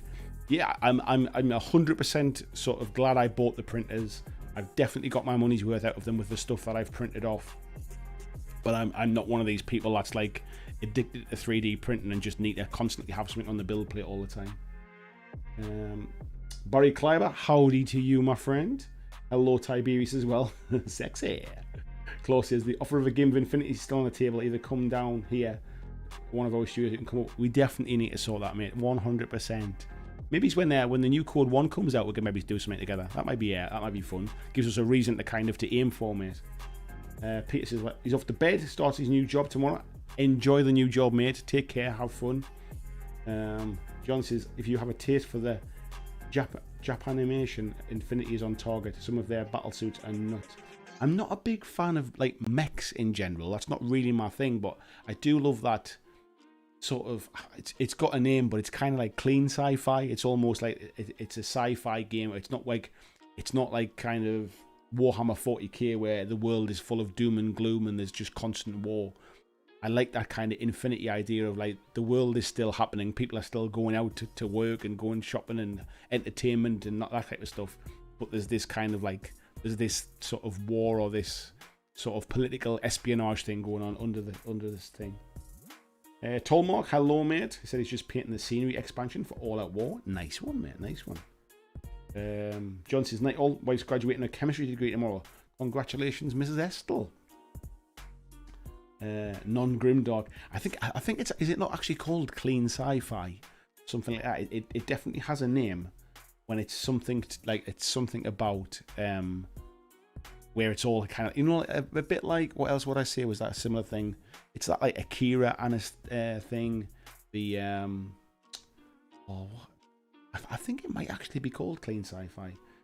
It generally just means that kind of like it's not all kind of, it's not the end of the world. Blade Runner, maybe to a bit of a thought. I guess something like Fifth Element kind of fits into that style as well. Silence is saying Akira is sci-fi dystopia. Yeah, it's definitely not that. It's definitely basically it's based upon like everything's not kind of like the end of the world, if you like. So it's definitely not dystopian. It's definitely based around more about like yeah, things are not as bad as they seem, kind of, or things are not as they seem because everything else is kind of still happening. Right, was that going to focus on there? I'll zoom out a touch. It focuses a little bit better because I think it's almost at the kind of point of its focal range there. Christian says, if you're buying new toys or hobby supplies, don't forget Andy's Goblin gaming link. Hard sci-fi, Peter Cooman says. Is it hard sci-fi? I'm not. I'll have to research it now. I'll have to find out, mate. So what I'm going to do now is I'm going to come in with some Ulthman Grey. And I'm going to use this almost as a base for kind of white stuff to lighten it up, because I don't like the paint like sort of just bright white. I'll use that as a bit of a highlight. I use this as a nice kind of coat for white stuff. Neon Cyberpunk. Yeah, it's not even like Cyberpunk the game, for example. I guess you could, like, there's an element of Cyberpunk to it. That's not what I'm thinking of, but that's probably as close as I can kind of think of at the minute. But yeah, it's nice that there's not a lot of when it comes to kind of miniature gaming. I'm really surprised there's not more stuff set in that kind of sort of not quite so kind of grim future. I know a lot of miniatures games are based upon like war, if you like. There's always some kind of undercurrent of war going on. But I like the way kind of Infinity is based more around kind of like warring countries, but over like technology and over control of things and over control of like space basically and stuff. And then your average kind of person on the street is still going about their daily business. I just find that quite interesting, a bit more fun. Tyler says, BlackJack, when's the next live session? It's on Monday, mate. So we do a live stream every Monday and every Wednesday. So the Mondays are more of a kind of like a chatty one, like talking about a specific topic. And the Wednesday ones are a bit of a hobby hangout. Kind of get your brushes out, come and join me. And we just chat about all sorts of stuff. We do chat about games and things, but we also chat about just random stuff. Just a nice kind of community hangouts thing. Peter says, hard science fiction or hard sci-fi is a subgenre of science fiction characterized by an interest in scientific detail or accuracy, being the opposite of soft. I guess this is not necessarily based upon hard. Maybe it is. It's grounded in an element of reality, basically. Maybe I'll need to do a bit more digging.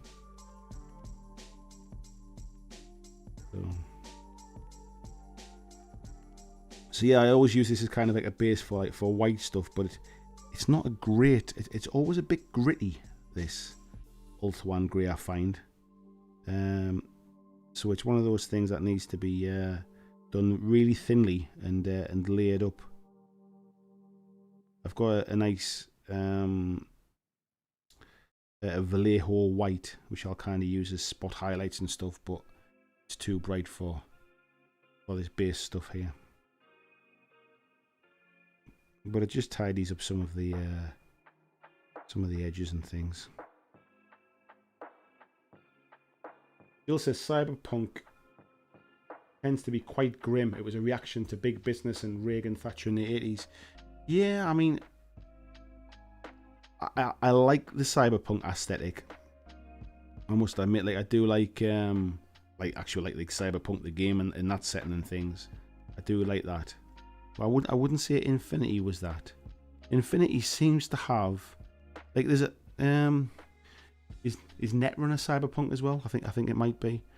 But it's got a bit more kind of like global wheeler dealing type stuff in it, I think, than something quite so cyberpunk as that.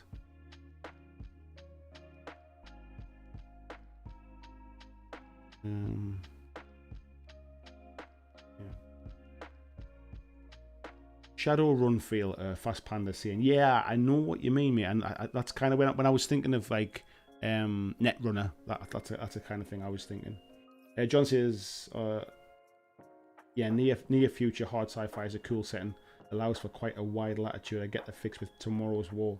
I haven't seen Tomorrow's War yet, I must admit, and I also haven't seen. Is it not Tooth Fairy?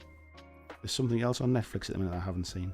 I did tonight watch the last episode of Loki in this series, which I've been highly impressed with Loki. I must admit, since I've been painting up my Marvel Crisis Protocol stuff, I've had a bit of a Marvel kick, so I've been watching a lot of Marvel stuff recently, and it's been quite nice to kind of catch up on some of that stuff. I only recently subscribed to Disney Plus again. So I kind of caught up with Winter Soldier, like Falcon and Winter Soldier and stuff, and watched all of Loki as well. So I'm not going to say anything about it because I'm sure there'll be folks haven't seen the finale episode yet. But suffice to say, it's setting up a very interesting future in the Marvel Universe.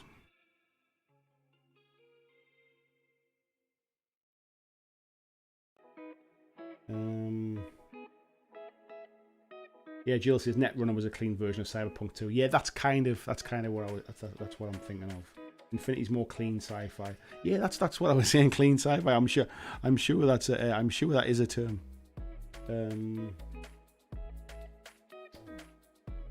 Let me just scroll back a little. Barry saying left turn. I missed it, but my 17-year-old told me GW showed plastic death corpse of Krieg in a teaser for the new Kill Team box with Orcs. That is correct, mate. It's coming up for pre-order in August. So the new Kill Team is a completely new Kill Team, though. It's not just a new starter box. It's completely new rules. So if that interests you, mate, that's one to keep on board for and watch out for. Right. So I'm just kind of... I'm not going super neat with these, to be honest. I'm just kind of giving them a good enough look, I think. Probably something I'll tidy up at a later date and things, but I'm kind of just going down that good enough route, I think.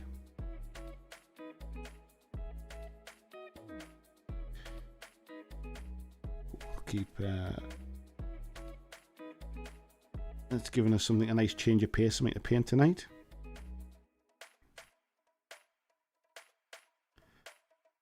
Just tidy up around where we smudge that red a little bit.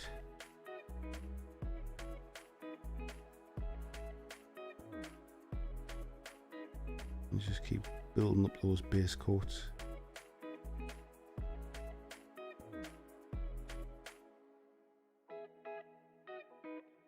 Yeah, there's that bit where I go quiet, kind of concentrating on it. Right, where are we up to here? Tyler saying, cool. Mini's looking great, by the way. Thank you, Tyler. John says, I was away fishing up north for a week, totally disconnected from the internet and most technology. Crazy to come back to see all the new stuff released.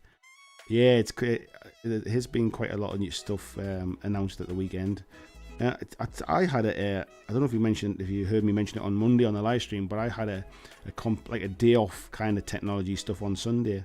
It was quite nice actually. I didn't have a full day off because I did take my phone to the pub with me on the night times because the pub had an app thing where you had to order your drinks on an app. So I did take it with me to the pub, but I generally basically I've got an Apple Watch and I didn't wear that. I wore my kind of like what I would class as like my nice watch.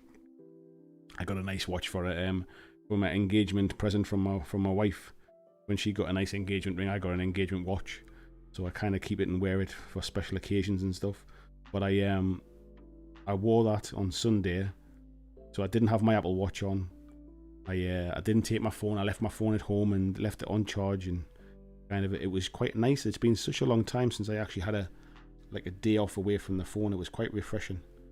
I think I'll probably do something similar this week as well. Like I said before, I'm out with my wife on Friday, so I might try and do it on Friday.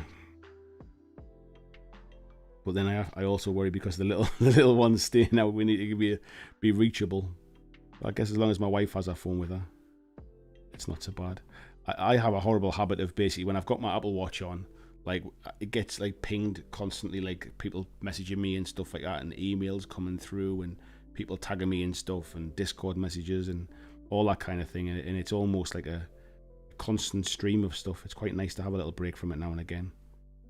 I also this week as well deleted all of the news apps from my phone.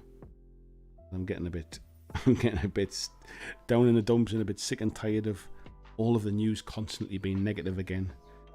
So yeah, I've deleted all of the news apps from my phone now, so it doesn't ping up on my screen, it doesn't come through on my watch.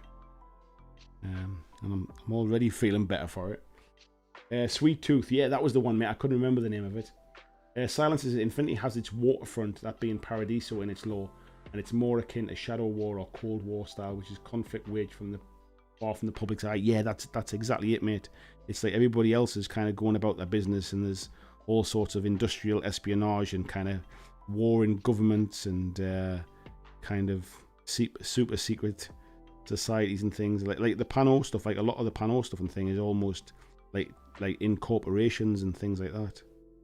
So that was why I was thinking like Netrunner when I was trying to remember sort of something that would kind of work with that as well.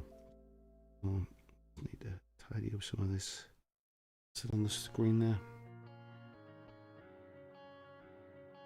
Sweet Tooth was the thing, yeah, thank you for...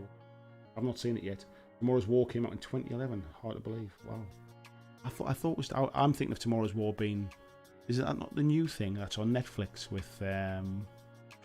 oh, what's he called? The guy that plays Star-Lord in Guardians of the Galaxy. I forget his name now. BGC, I'm keen to see where Loki goes from there. Yeah, well, I have a good idea of where it goes, mate, because I watch a lot of the... like the Marvel YouTube channels and stuff like that, where they're talking about like sort of theories about stuff, and I know how it feeds into the next. So there's three films which are coming out over the next couple of years. One of them is the new Spider-Man film. One of them is the new Doctor Strange film, and the other one is the new Ant-Man and the Wasp film, and they're all based around what's happened at the end of Loki, basically. Like I say, I won't say what's happened, but if anybody hasn't seen it yet. But those three films are all based around the kind of like the fallout from what's happening.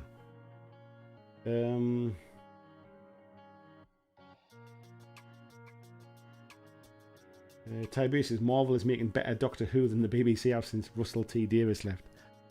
I've not seen any Doctor Who, mate, to even compare them, but yeah, I'm liking the Marvel stuff. I'm looking forward to the animated stuff that they've got coming up as well. They've got an animated series called What If, which looks really interesting, about some kind of alternative storylines. Like what if, like I think like one of the stories is what if, so Star-Lord from Guardians of the Galaxy, instead of him being kind of picked up from Earth like some like American kid, like what if they picked up like the young Black Panther, the young T'Challa, and he became kind of Star-Lord instead. And there's a story about what if Peggy Carter became like a Captain Britain as opposed to a Captain America. So it's like there's some interesting like little kind of what if stories in the animation thing. Tony says not seen any Loki. Yeah, the Marvel stuff that's on Disney Plus, mate, I've been really impressed with it, if I'm honest. I've been watching a lot of other Disney Plus shows as well, like stuff that you would essentially think was like kids TV shows, but actually it's really well written and it's been really well made. I'm watching I forget what it's called now. In fact, I tell you what, I'm gonna look it up, so I'll recommend it as well. I'm sure it's meant to be a actually, first of all, I'm just going to accept the folks that I've just asked to join the group. I had put those ones in first. Yeah, the Disney Plus stuff, it's at first glance you just think it's like kids TV shows, but actually it's been really enjoying them. So one of the ones I watched recently was kind of the Mighty Ducks TV series, which I quite enjoyed. Yeah, so here's me my what's it called, my Disney Plus app thing. And the ones I've been watching, so I'm busy watching Big Shot at the moment, which is like about like a private school girls basketball team where with like a coach thing. That's what I'm busy watching as well. The Mysterious Benedict Society, which is like a kids TV show, but I'm quite enjoying that. The little one's been watching Monsters at Work, and I've just finished watching Loki today as well. So yeah, I've been quite impressed with Loki, I'll be honest, and I really enjoyed. Is it on here as well? Mandalorian, WandaVision. What was the other one as well? I've just been talking about the Falcon and the Winter Soldier. Yeah, I've been enjoying that stuff. It's kind of nice just to put on if I'm working during the day here. So if I'm painting stuff for upcoming videos or things, or if I'm just kind of like when I'm kind of creating thumbnails and stuff. Kind of put them on in the background just to watch as background stuff. Clean sci-fi is now a thing. Yes, mate. Boris says no way. Plastic Krieg. I hope they keep the same human type scale. I think that they're meant to, from what I understand, they are exactly the same scale, mate. Jill says you could set all your app notifications off. That way you can still get the phone calls. Jill, nobody ever rings me. I don't get any phone calls. The art of the phone call has completely disappeared. I can't remember. I got a phone call today. So the company I was talking about, who I've been talking about doing some freelance stuff with, I had a phone call with them today. I can't remember the last time my phone rang. Nobody rings me.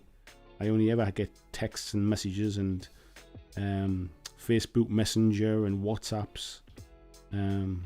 Yeah, so it's quite nice just to... The thing is, it's not even just about turning off notifications.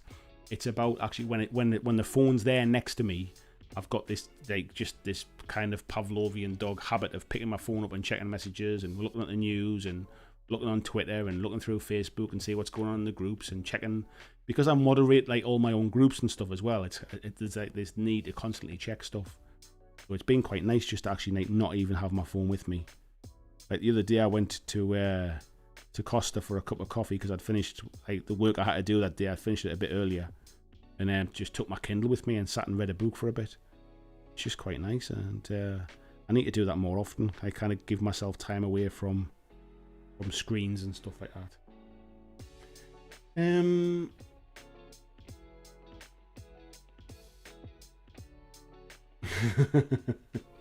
I'm just reading your comment there, Marco. Yeah, the news was quite positive for you, mate, wasn't it? John says, I found a cool game store up north and got some North Star miniatures Stargrave stuff. Nice one. The fishing wasn't great. VJ says, I love the Marvel films and the graphic design of the characters, but don't really care for the comics or Lunchbox Rainbow. Honestly, mate, I thought the same thing as well. I mean, I made that video about why I was completely wrong about Crisis Protocol. It is, honestly, it's one of my favourite games now. I'm loving painting this stuff up. I'll be able to show it. Now, I tried to show it on Monday's live stream, didn't I? I'll be able to show some of the stuff I've been painting up. I've been doing super quick paint jobs on some of them. But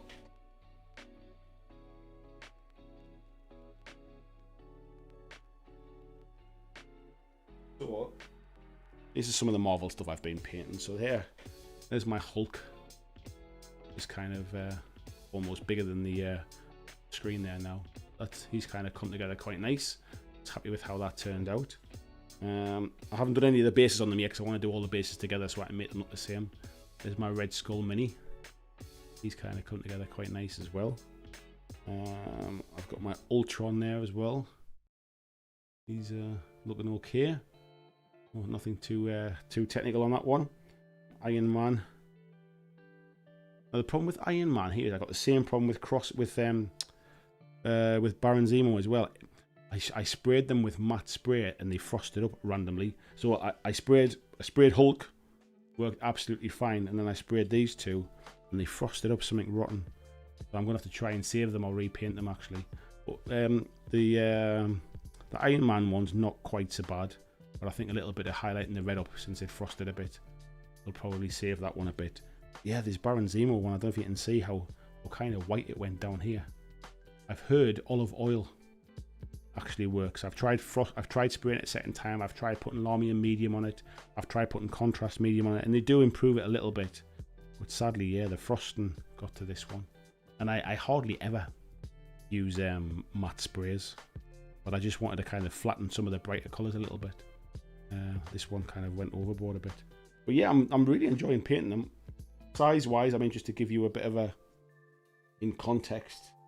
So if there's a sort of like a human-sized person from Infinity, and there's kind of Iron Man, it gives you an idea of a bit of the size difference.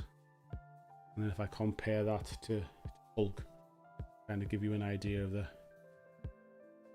difference in size. Yeah, I'm really enjoying painting them. It's such a nice kind of change of pace. Yeah, move these over.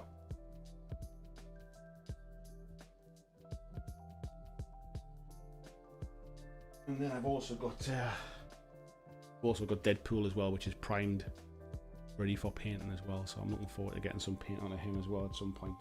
I'm leaving him till last. Mockerson, yeah, there's also Eternals coming up as well. Yeah, Eternals looks good, mate. Tasty Brain Drain saying, yeah, way beyond excited for What If. That's because it was always one of my favourite Marvel titles. Yeah, I like that as well, mate.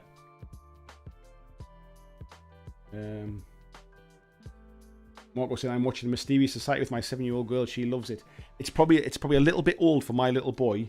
But I'll be honest, I'm really enjoying it. It definitely gives me the kind of the Harry Potter vibe about it. So if you've kind of got little ones who are into Harry Potter, that kind of stuff, or if you're into Harry Potter, it definitely gives me that kind of vibe about it. But yeah, I'm really enjoying it. Christian sharing the link for the Amazon there as well. Thank you very much, mate. I spoke about what's it called again as well. I spoke about Audible as well. When I'm reading books and stuff, I quite often get Audible. I subscribe to that every month. If you want a free book on Audible, to give it a free trial, you do it through my link. I make a small commission. You get a free book. You get to keep that book even if you decide to cancel your subscription. It doesn't cost you anything. It's a nice way to kind of, like, if there's a GW audio book or something you want, it's a nice way to get a free book. Yeah, check that out too. Right, let me just clean that one up. Oh, Jill says, yeah, emergency one's about the Wii one. Yeah, my wife will have her phone. Everybody will ring her anyway first. Roger says, Artemis Fowl on Disney Plus was enjoyable. I started watching Artemis Fowl, and I had to stop it just because I think the little one got up or something. I think I got up early one morning. I was just watching it, and then the little one got up, so I kind of turned it off because he wanted to watch his own shows. But yeah, I'm kind of enjoying quite a lot of the Disney Plus stuff. I didn't think I would, but John says, my favourite what if from the old Marvel series was the one with Conan, issue 17. He gets transported to New York during the 77 blackout. Yeah, I just find it really interesting, and I like the animation style that they're using as well. I'm certainly more excited for that kind of animation than I am for the GW stuff. I don't know what it is about, like, the 40k universe and stuff. Like, I think it's great in the fact that it's been going for so long and it's so wide and stuff. But I've tried a few times to read some of the novels and things, and I just find them a bit, like, I don't know. I can't seem to get into them so much. I've read a few of the Horus Heresy books, but I just don't think they're really my kind of thing. Right, I'm using a Calgar Blue here, thin down, and I'm just kind of dabbing it on just to pick out some of the high spots on the blue areas to lighten it up. It's probably a little bit thin if truth be told. But we'll use it as the base. It'll dry off, and then we'll come back and highlight it a little more.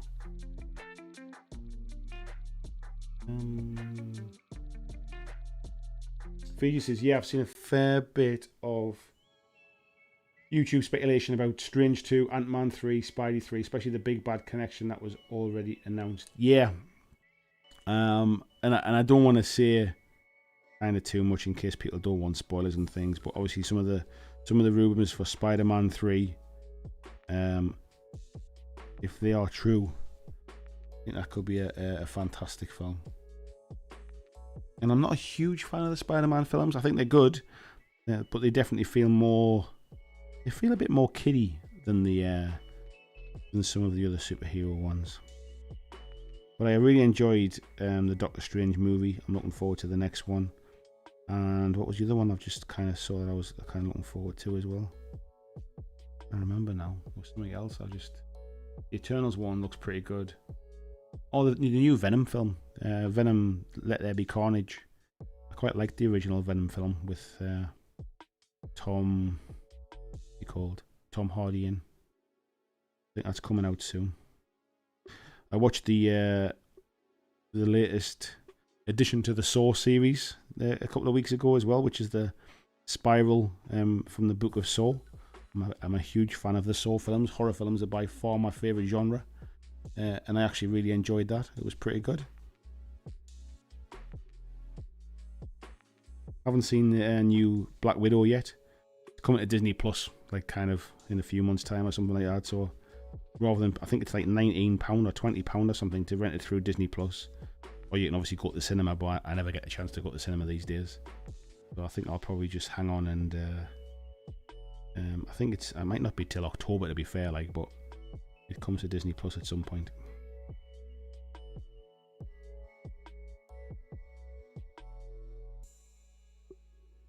In saying that, like my wife's out babysitting tomorrow, so I'm on my own at home tomorrow night. Once the little one goes to bed, yeah, who knows? I might end up just renting it and watching that, because it's not something my wife wants to watch. She's not really into the Marvel stuff.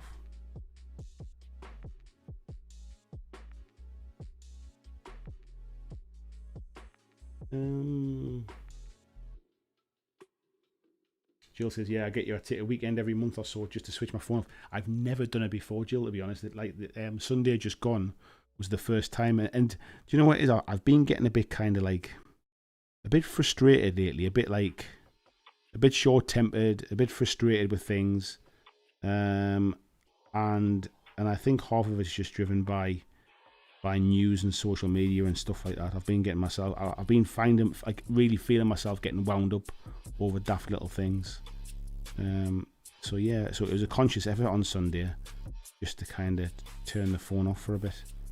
But yeah, what a difference it made. I definitely feel like I should do it more often. Good for your mental health.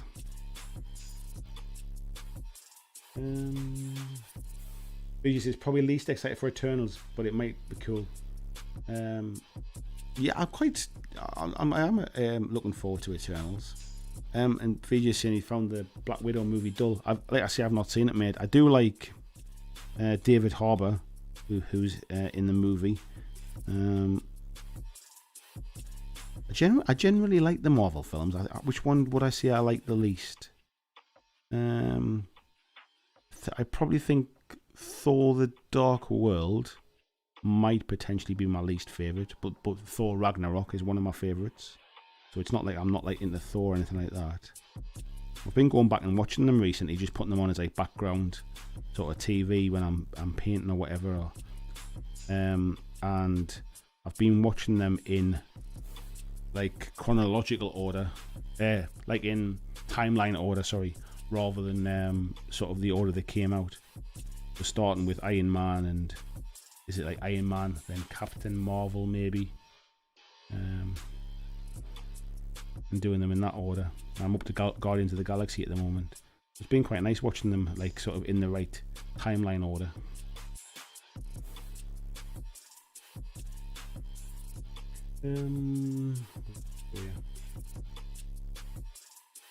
He says too much straight up Bond type action, not enough fantastic elements. I guess like, I suppose from a Black Widow point of view, she is a spy, isn't she? I mean, she's like an assassin, like a spy. So I suppose that's why they went down that route. But yeah, I haven't seen it yet, so I definitely want to. So yeah, as you can see, I'm kind of lightening up that blue now a little bit, starting to pick it up. We'll start to make it fit a little bit more with the other minis in the range I've got.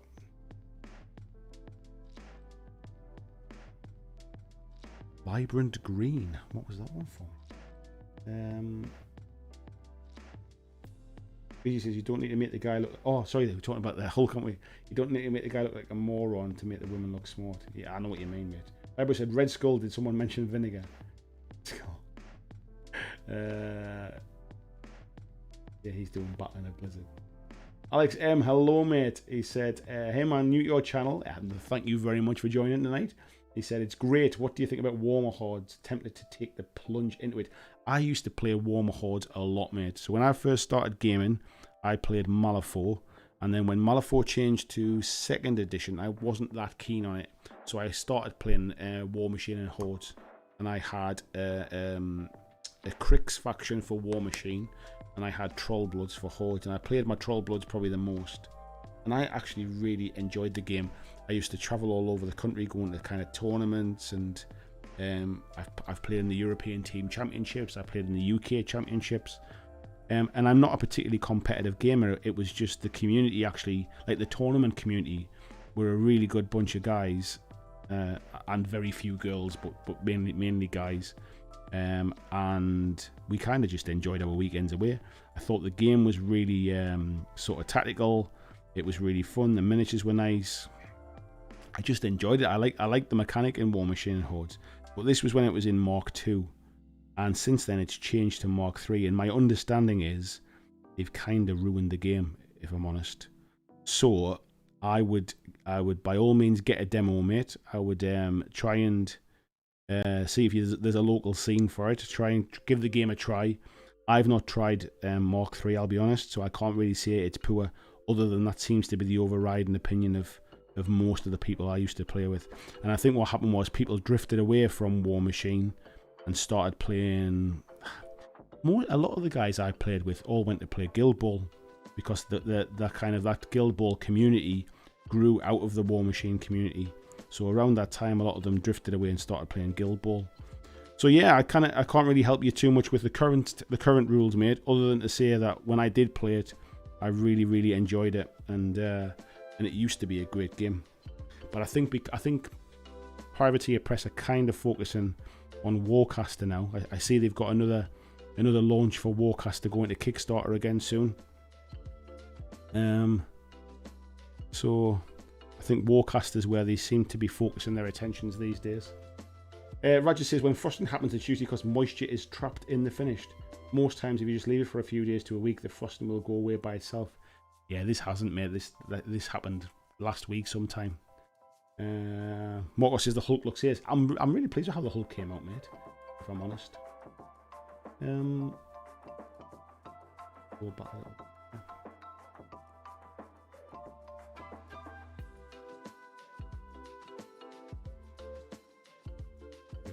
Yeah, Jason was saying Hulk is huge, and rightfully so. Yeah, Hulk smasher. I saw someone repainted the Hulk into a life-size Glenn Danzig.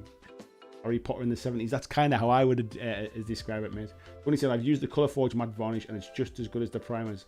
That is the Colourforge matte varnish, mate, that I've used. That's exactly what I've used, and that's what's happened.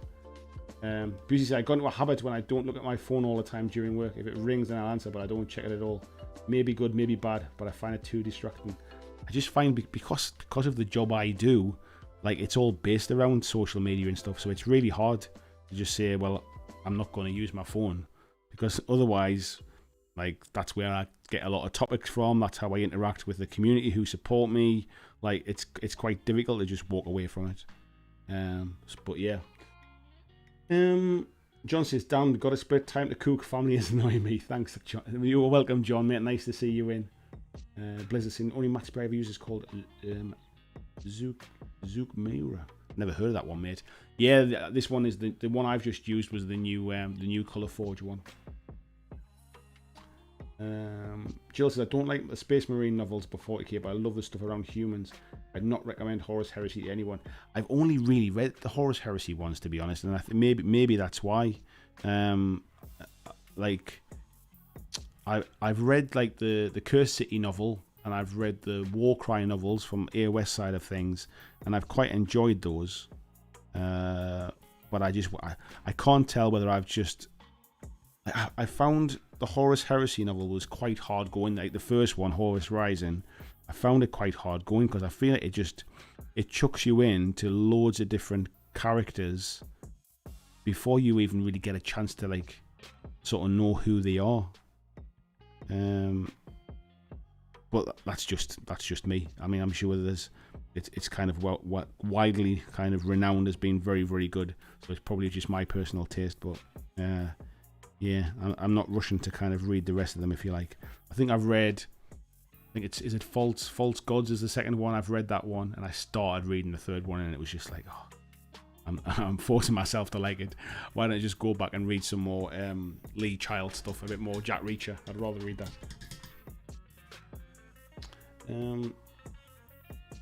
Marcus says, I read GW Dark Imperial novel and hated it. The Warcry novels anthology are pretty good, and the horror ones are great. I quite like horror stories, mate, so I might try the horror ones. I've not tried them yet. James says, I like some of the 30k books because it's about essentially the fall of the Roman Empire. But the 40k setting is hard because there's no possibly happy ever after. There is an element of that, mate. It's like, it's never going to get better, is it? Like, let's be honest. The kind of the whole 40k universe isn't going to suddenly kind of like sort its shit out and get itself sorted. There is this kind of like it's always like kind of like 5 minutes to midnight, isn't it? There's that is kind of how 40k feels. It's always like the end's around the corner, but it's never going to get there. Really says, speaking of 40k animation, the starties was great, but the story, there wasn't really much of a story to it, mate, was it? It was just a kind of like, it was like a tech demo type thing. Not as bad as Ultramarine. I bought the Ultramarines movie on DVD, yeah. That we got on soon, yeah. Tyler Pex's Books, The Last Chances was amazing. I don't know what that is, mate. I'm not sure about that one, mate. BG says, I love that adventure fantasy of the current genre of Spider films.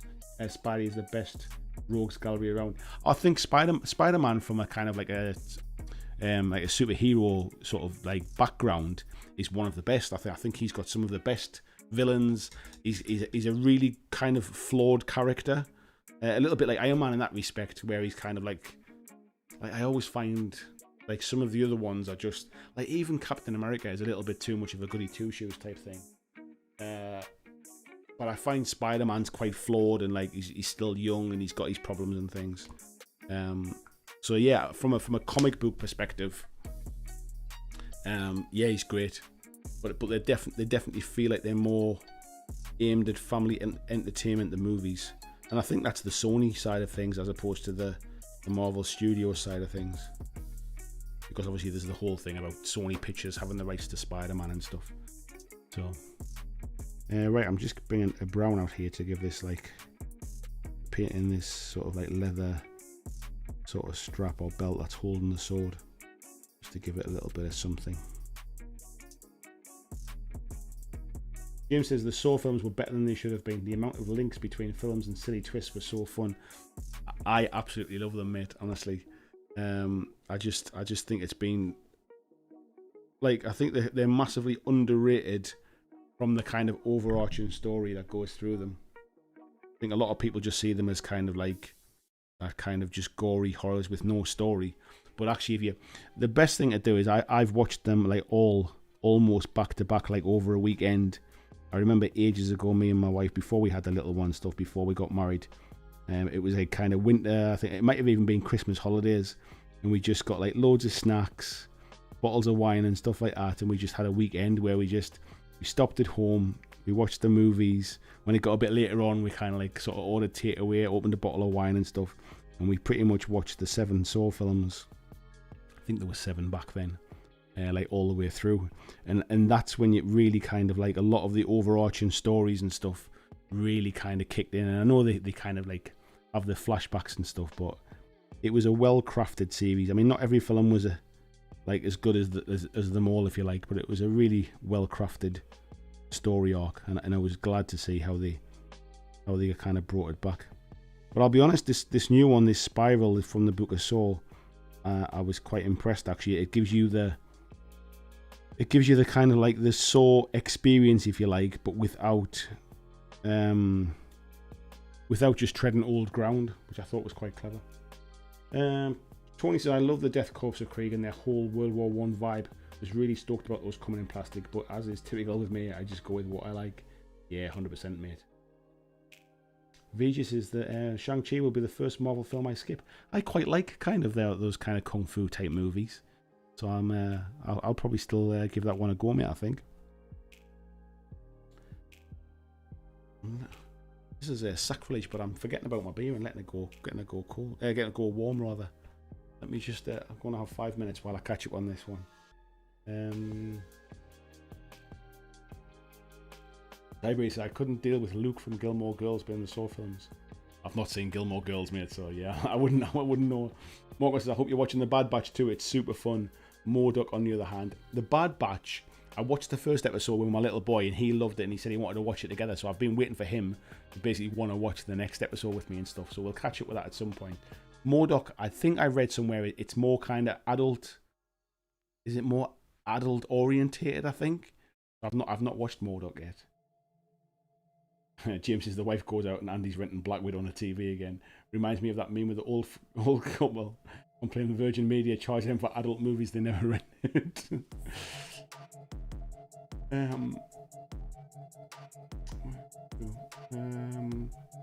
Christian, it's time for him to go off. Nice to see you, Christian, mate. Excuse me. Take care, buddy. Speak soon.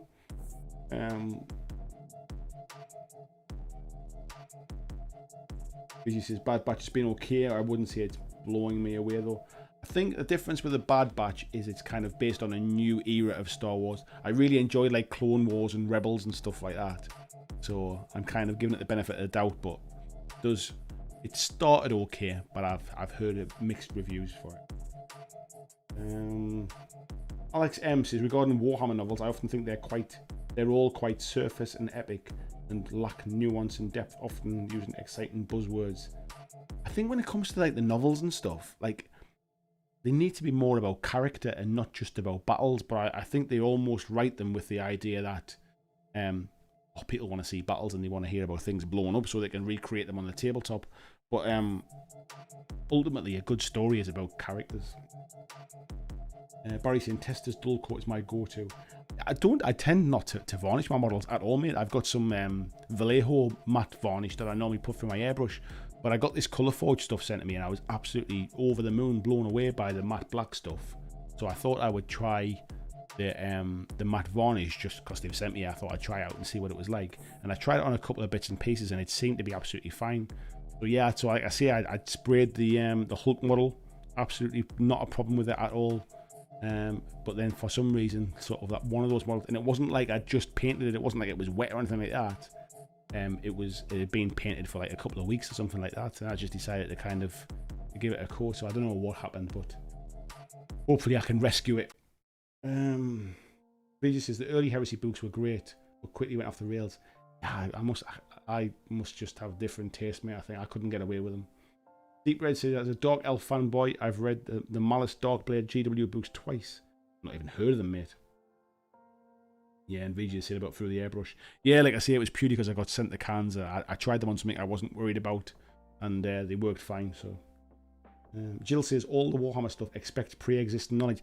That's exactly the impression I get, Jill. Whenever I read something, it feels like it's dropping me into like the third episode of a TV series. Like I never feel like there's an entry point to get into Warhammer like lore and like background and stories, and I never feel that. I think it's one of the reasons I like the Curse City novel. It's one of the reasons I like the Warcry novel, was because it was just a self-contained story outside of the main kind of like sort of the main AOS sort of background, if you like. I've been reading some of the Mantic novels. So they have a company called Winged Hussar Publishing, who publish the Mantic like Panathor models and stuff like that, novels rather, or like Kings of War and Dead Zone and Dreadball and stuff, and I'm quite enjoying them, if I'm honest. BG says the Fulgrim novel and Horus Heresy was awesome. Yeah, I don't know enough about 40k, mate, to even like kind of even understand half of. I understand the basic premise of like the Primarchs and that kind of stuff, but I ain't that like interested in it, I feel like. Silencer says likes a lot of the non-Horus Heresy ones. Neil says the grim darkness of the grim future. There's only grim darkness and dark grimness and stalemate. Yeah. Bella says, do you read comics? If so, favorite like non-superhero. I used to read a lot of the Punisher comics when I was younger. I did like Punisher. I read a lot of Judge Dredd when I was younger as well. And Batman. I'm quite big into the Batman comics. Probably the only non-superhero ones I've read are Walking Dead, and what else have I read? Hellboy as well, but I wouldn't say that was necessarily not superhero, if you like. Kaylee Anderson, good evening, Kaylee. How are you doing? Says Sony have the rights, but they only have creative control on Venom and Morbius movies. Yeah, there's some weird kind of crossover, isn't it? Where Sony have they've teamed up with Marvel to allow Spider-Man into the MCU, into the Marvel Studios movies. They still have the rights for Venom, but it's some of the characters is a bit of a mess and stuff. But as long as they make good films, I don't really care who makes them. Marco says, I watched Saw in the cinema and people clapped at the end. Yeah, I know why. I mean, I would agree with that. Batman's the best superhero. I agree with you, mate. It's just such a shame the Batman licenses with Night Models, because they're a garbage company as far as I'm concerned. Please, I can't do that whole torture porn for Saw films. I'm too empathetic of a person. I just like horror films, mate. I like that kind of stuff. Iron Man, rich, clever, attractive, and sociopath. Do you know what it is, mate? Moon Knight is another one that I really like as well as far as characters go. But I would agree, it's not necessarily about superpowers. It's more about like Batman's rich, that's his superpower kind of thing. Iron Man's rich and really clever, that's his superpower.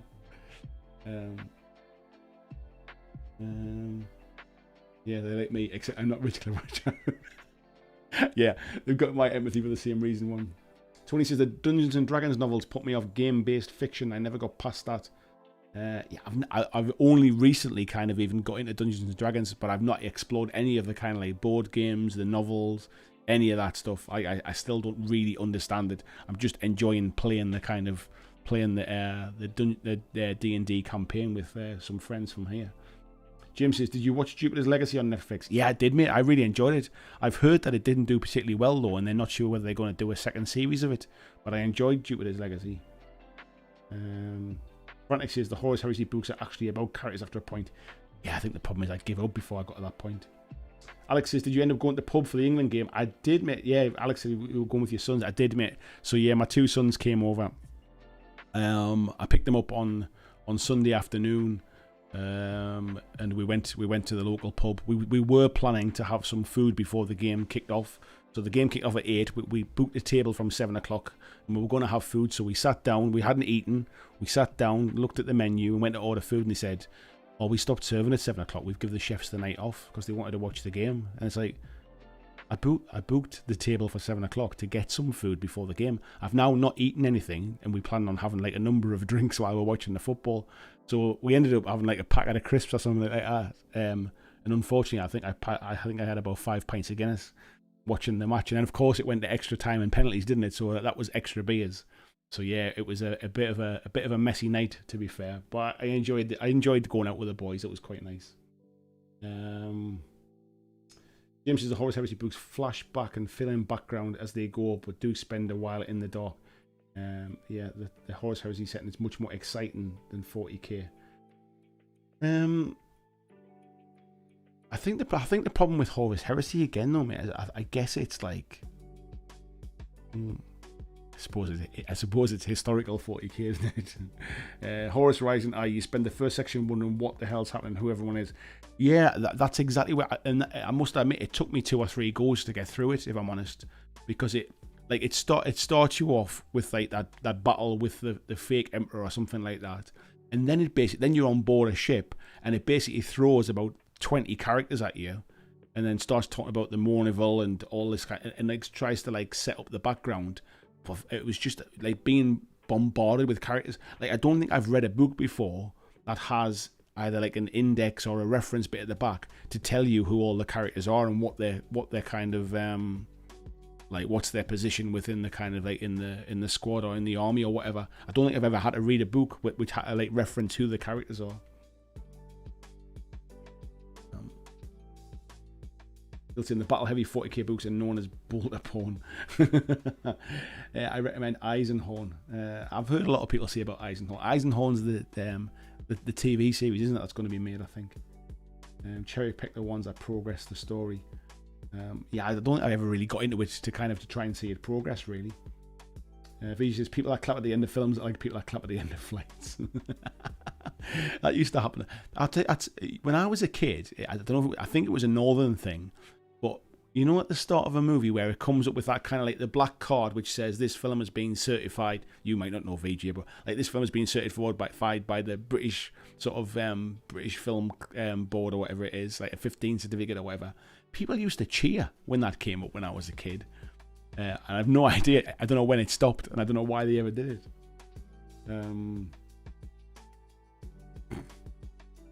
Expecting empathy of the audience is what Saw does very well. Night Thrasher is pretty cool too. Rob says, "Damn video games! I missed this. I guess." No, I've still been painting it. This is what I've been up to tonight. I'm just, whoops. Let me go to here. I've been painting this one tonight, but I'm drinking my beer before it gets too warm at the minute. So yeah, that's what we've been painting this evening. But I'm catching up on my beer now. So, just I've been rereading them recently. Forgotten how much I enjoy them. Rob Brown, good evening, mate. This is Is it Shaphire's Kin? The only Warhammer 40k books I've read. Semi-amusing. Yeah, Kaylee's saying Jupiter's Legacy's been full-on cancelled. Yeah, I was quite disappointed by that. It was, I actually really enjoyed it. I thought it was shaping up to be something a bit different. And I had read that it wasn't very well received, and so it might get cancelled. And it's a shame because it's Netflix or Amazon, I forget which one it was. Like they own the rights to it, kind of thing. Rob says we're talking novels based off games. We're just kind of talking novels, TV series, just things I've been watching and reading and stuff recently. 20 said I started reading the Dragonlance ones in my early 30s. Barely got past the first chapter. So badly written. I wouldn't even know what they're about, mate. Boozy night with a young lad sounds like fun, but on an empty stomach. Yeah, that was the problem, mate. And he's saying, yeah, giving the chefs the night off. The problem is they only decided on the day of the game to give the chefs the night off, and then didn't tell anybody that had booked a table for a meal. So I was a bit disappointed. It wasn't a good start to the night. One of my sons, Sam, definitely has a bit more of a kind of like, he's definitely had a few nights on the beer before he reached 18, that's for sure. And he's not too bad with his drink. But his poor brother Adam, I think he was like, after about 2 pints, he looked a bit green around the gills, to be fair to him. Especially on an empty stomach. Going down a bit here. Rob Francis says Infinity is getting novels soon, I believe, before the end of the year. It is, mate, yeah. It's already had a couple of graphic novels which were pretty good. Betrayal and I forget what the second one was called. But they were pretty good. But yeah, it's getting some novels soon. And the novels are being written by Winged Hussar as well, who did the Wild West Exodus novels and also do all of the Mantic novels as well. So yeah, the writers that they have, I'm expecting it to be in good hands. VG says, yeah, we have a similar thing with the Aussie Film Board. There's probably some guy from the British Film Board started that tradition. How it sticks in my mind is when I was a kid, I remember going to the cinema, that thing would come up on the screen. Everybody would like cheer as if like, yeah, the film's starting kind of thing. And then the film would start and everybody would go quiet. So I grew up thinking this was just perfectly normal and everybody did it. So I was in the Cub Scouts as a kid, and we went away for kind of like a camping week, and it was absolutely lashing it down. We were getting drenched. So the kind of like the Cub Scout leaders said, look, we're gonna take everybody to the cinema to have a bit of to do something dry, for example. So we'll get in the minibus. We're going to drive into the local town. We're going to go to the cinema, and we went to watch Crocodile Dundee. So that gives you an idea of how long ago it was. And sitting in the cinema, I think we might have been like in Nottingham or somewhere like that. Sitting in this cinema, the thing comes up on the screen, and like me and all my mates, like, way, this thing started. We were the only ones that did it, and we got some really filthy looks from people about like, shh, keep the noise down kind of thing. And that was when it dawned on me that not everywhere did this. Yeah, Tiberius is saying you'd cheer the card because the film was going to start. Exactly, mate. That's what we used to do, but apparently they didn't do it everywhere. Tolmot saying, yeah, really enjoyed Walking Dead graphic novels. Yeah, I enjoy them as well. Marcus saying, I made it before the end. Nice to see you, mate. BJ says, I read Dragonlance and Druid books when I was 13. Kaylee said, I got some of that mirror paint yesterday. Do you know what, Kaylee? I meant to kind of comment on your picture in the Marvel Crisis Protocol group where you'd painted Mysterio with it. It looks fantastic. You've done a hell of a good job. And you are a talented painter as well. Well done on that.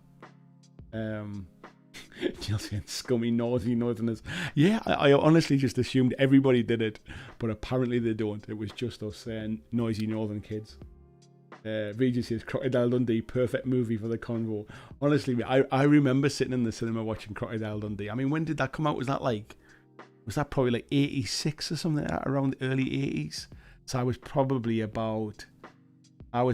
around 10, give or take a few years either side. I was definitely just a kid. Tasty Brain Drain says Infinity novels, I definitely have to keep an eye out for them. Yeah, they were announced a little while ago. Alex says, all the Infinity models all metal. Thanks for answering my Warm Hearts question. You're welcome, mate. That's what I'm here for. Answer questions. Yes, they are all metal, mate. If you are into stuff for you can see behind me here actually. So Aristea and some of these Aristea expansions here. Get out. Aristea is like their. If you're familiar with what's it called, like Underworlds for Warhammer. This is their kind of like arena combat game, and the Aristea models can be used in Infinity. However, they are plastic. So let me just go to here. So these are the Infinity models, but you can see these get used all the time, obviously. So these are plastic ones, one single piece plastic, and I kind of wish that some of the Infinity ones were as well, but they're not. They're all metal. So yeah. Marcus says, in my city, people clap and whistle at the start of a movie. I can imagine it's a US thing. I know people like in film premieres and stuff, you see them, they get a bit excited at the start of a movie. I think we're a bit more reserved over here in the UK these days. Don't know why. Don't know why we're dull. Jill says, as a Scottish person, there are many things that elsewhere that I genuinely don't realise. I think it's a northern thing as well. I think probably Scotland and like where I am, northeast England, are probably more similar than like northeast England and like sort of London, like the south of England. Or there's definitely a lot of things that doesn't like kind of sort of travel around the UK so much for quite a small place. Excuse me, that's it. Sorry, I'm making a right racket next to the camera, next to the microphone there. So, as an example, so you know when you get like sort of, if you go to the fish and chip shop, and you Americans might not know about this.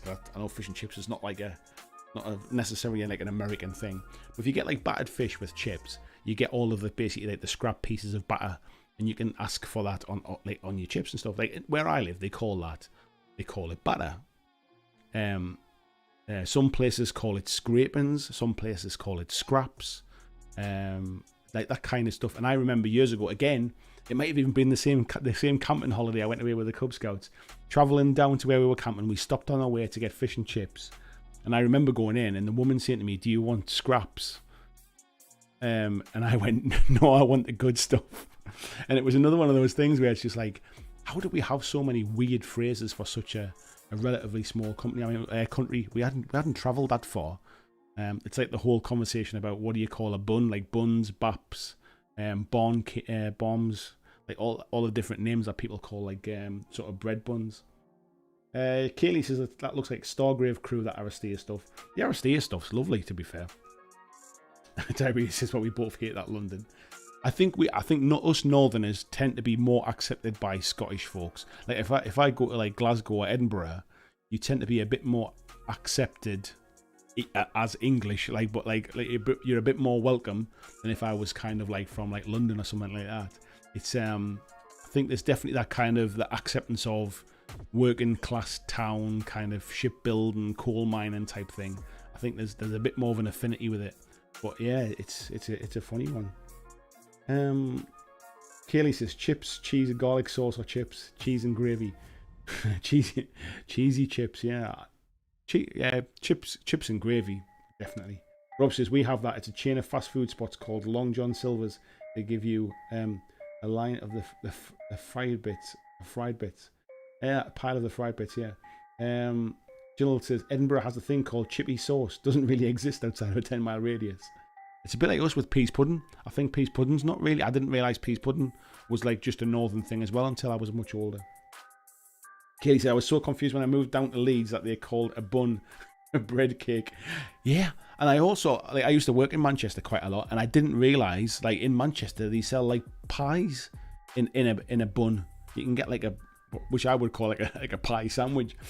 We don't have that in the northeast. Bliss says the only time I saw people cheer at the beginning of a film was Star Wars. However, they weren't cheering at the end. This is the only time I've been in the cinema and folks cheer was seeing the Tolkien biography a few years ago. That was my mates cheering when my name came up in the credits. Nice one, mate. Alex says chips, cheese and gravy is called mush. Vijay says try and be in Australia. Not only do we have different names for food, we even call swimming outfits something different in every state. Cozzies is probably what I remember, mate. Did you call them cozzies or did they get called something else? Alex says that's what we call it in Lancaster. Katie says peas pudding is totally just working class hummus. Working class hummus. Kelly, that might be my new favourite phrase now. Vijay says it's pointless, but I think we do it to emulate the UK. It's weird, isn't it? It's weird we have these funny things. Jill said, I was watching something recently. It was saying if you travel more than 2 hours anywhere in the UK, the dialect is totally different. I think it's less than that, Jill, if I'm honest. I mean, certainly, like, where I live in Newcastle, I'm probably about 20 minutes drive away from where my dad lives in Sunderland. And his, like, accent and the words he uses are completely different, like, to what people use here. I've moved around the northeast sort of as I've grown up, and I never really had a very strong sort of like Sunderland accent for all I was born there. And I've lived like in Durham, which is a bit of a softer northeast accent. I've lived in South Shields, I've lived in Jarrow, I've lived in Newcastle. So I've got like this almost smoothed out a little bit like northeast accent. But I certainly don't have the like my dad's got quite a very broad Sunderland accent. He used to work down the coal mines, like down the pits and stuff like that. So he's got a very broad Sunderland accent. And my sister's got quite, I would say, not as broad, but quite a broad Sunderland accent. She's always lived and worked in Sunderland. But like, yeah, but they don't really sound like I do. It's a different sound. Where are we up to here? I remember years ago we went to a takeaway in Skipton in Leeds, and they were shocked to see there were people from London in there. Kaylee said, your dad's a Mackem. I'm a Mackem by birth, yeah. I've lived outside of Sunderland longer than I've lived inside of Sunderland, but I was born in Sunderland. I moved out of Sunderland when I was probably about 21, and I'm 45 now, nearly 46 this year. So I've definitely lived outside of Sunderland more than I've lived in it. But yeah, that's where I'm from. VGS. Oh, what was that one? Tasty Brain Drain says, rarely have I seen people cheer at the beginning of a film. Usually cheering, I've seen the best bit at the end. Yeah, it just used to be a thing. They don't do it now. It was when I was a kid, it used to be quite common. Cozzies, swimmers, bathers, trunks. We would call them like swimming costume, cozzy, trunks, definitely. I think cozzy would be more of like what women wear. So like an all-in-one swimming costume. That would be like a swimming cozzy. And like trunks would be like what lads wear. Kaylee says, Burlas. I didn't realise you were from the northeast, Kaylee. But yeah, I mean, even your, I don't know if you have a Borough accent, but yeah, the Borough accent to like Newcastle is almost like night and day, isn't it? Yeah, Jess is saying, yeah, you can tell the town by the accent. The northeast is rife for mad accents. It's really strange. Like even within like Newcastle, like if you're from like the west end of Newcastle, it's a completely different accent to if you're from like central Newcastle. I guess it's a bit like Liverpool as well, how you get really strong Scouse accents. I suppose even like London, how you get like a really strong Cockney accent. But I guess the thing with the northeast is it's not that big a place really. Smoggy says, Jez. Tiberius says, I went 30 miles away, and not only did a taxi driver know I wasn't from round there, he identified what a small town I came from. It's funny actually, like they used to, when I was younger, when I was kind of 18, 19 and going drinking in town and stuff like that, there was a lot of rivalry between like Sunderland and Newcastle, and like you never went drinking in Newcastle if you were from Sunderland, because if anybody heard your accent, there's likely there was a fight going to break out kind of thing.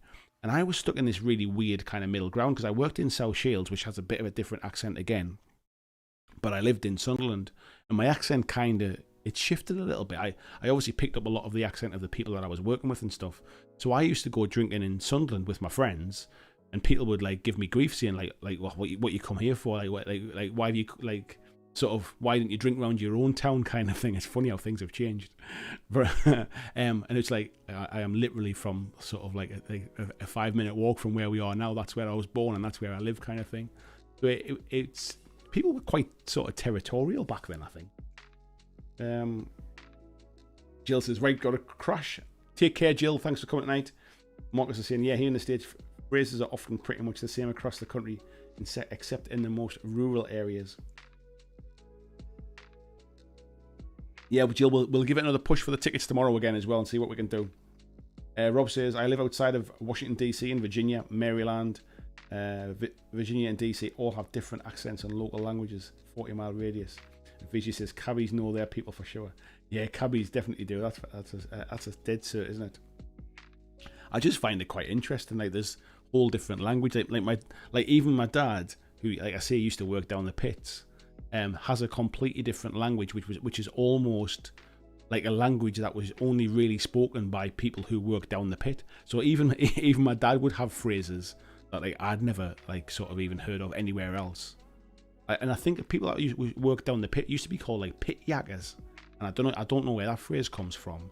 And like he used to always call his friends these Maras, like you all right, Mara, kind of thing. And I was like, what the hell's a Mara? Why are you calling Mara? Like, why didn't you say a mate or like all right, pal, kind of thing? But yeah, Mara was a funny thing.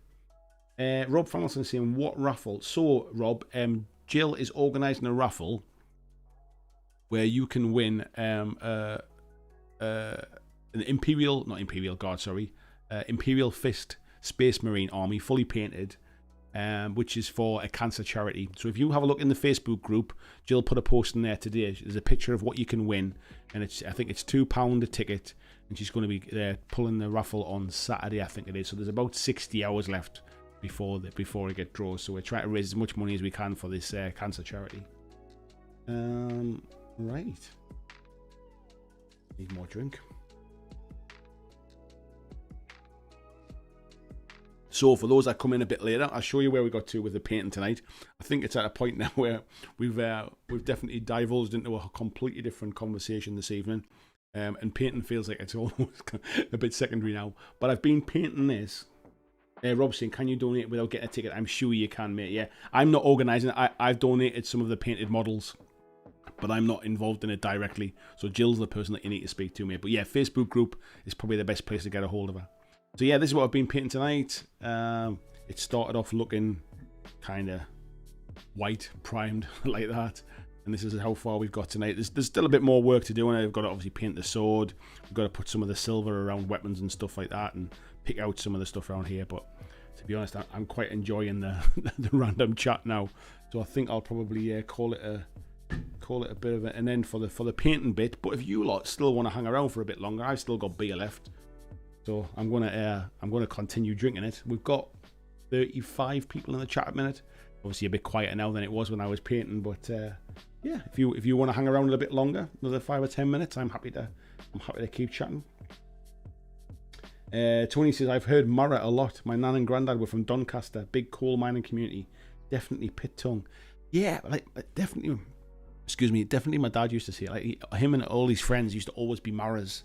Like me and my Maras are kind of like, you know, going out kind of thing. And what were they like? Yeah, it was always that kind of thing. Weird. Mark says, I've actually never used a taxi in my life, and even more so when I got my driver's license. Well, I don't know what I do without taxis, mate. I mean, we use I use public transport like next to never. I can't remember the last time I was on a bus. I can't remember the last time I was on like a metro, which is kind of like a tube type thing or something like that. Yeah, I always use taxis. And as Katie says there, yeah, how do you get home drunk? Exactly that. That's why I always use taxis, because if I'm not taking the car, like it's an opportunity to have to have a pint or something like that while I'm out. Like if me and my wife go to town or anything like that, like if we were going to go like shopping on a Saturday or something, if the little one was staying out, for example, yeah, before COVID times, if the little one was staying out like at a grandparents or something, we were going to go shopping during the day, we'd just get a taxi up to town, and maybe have like a sort of a glass of wine with lunch or something like that, and sort of make a bit of a day of it, rather than like sort of taking the car and paying for parking and all that kind of stuff. B says, great build morning, 4 nightmares, a night terror, and a brood mother. I quite like the brood mother models, mate. Warforge says, hi from down south. Good evening, Warforge. How are you doing, mate? Rob says, was it explained why Marvel Crisis Protocol went with the movie versions of those Mystic characters? Just curious, are there other MCU versions? I'm not really sure, mate. I don't. Let me just move the chair around a bit. I'm not really sure. I think everything is based upon the comic book stuff, so it does seem a little bit random that they've gone with those ones.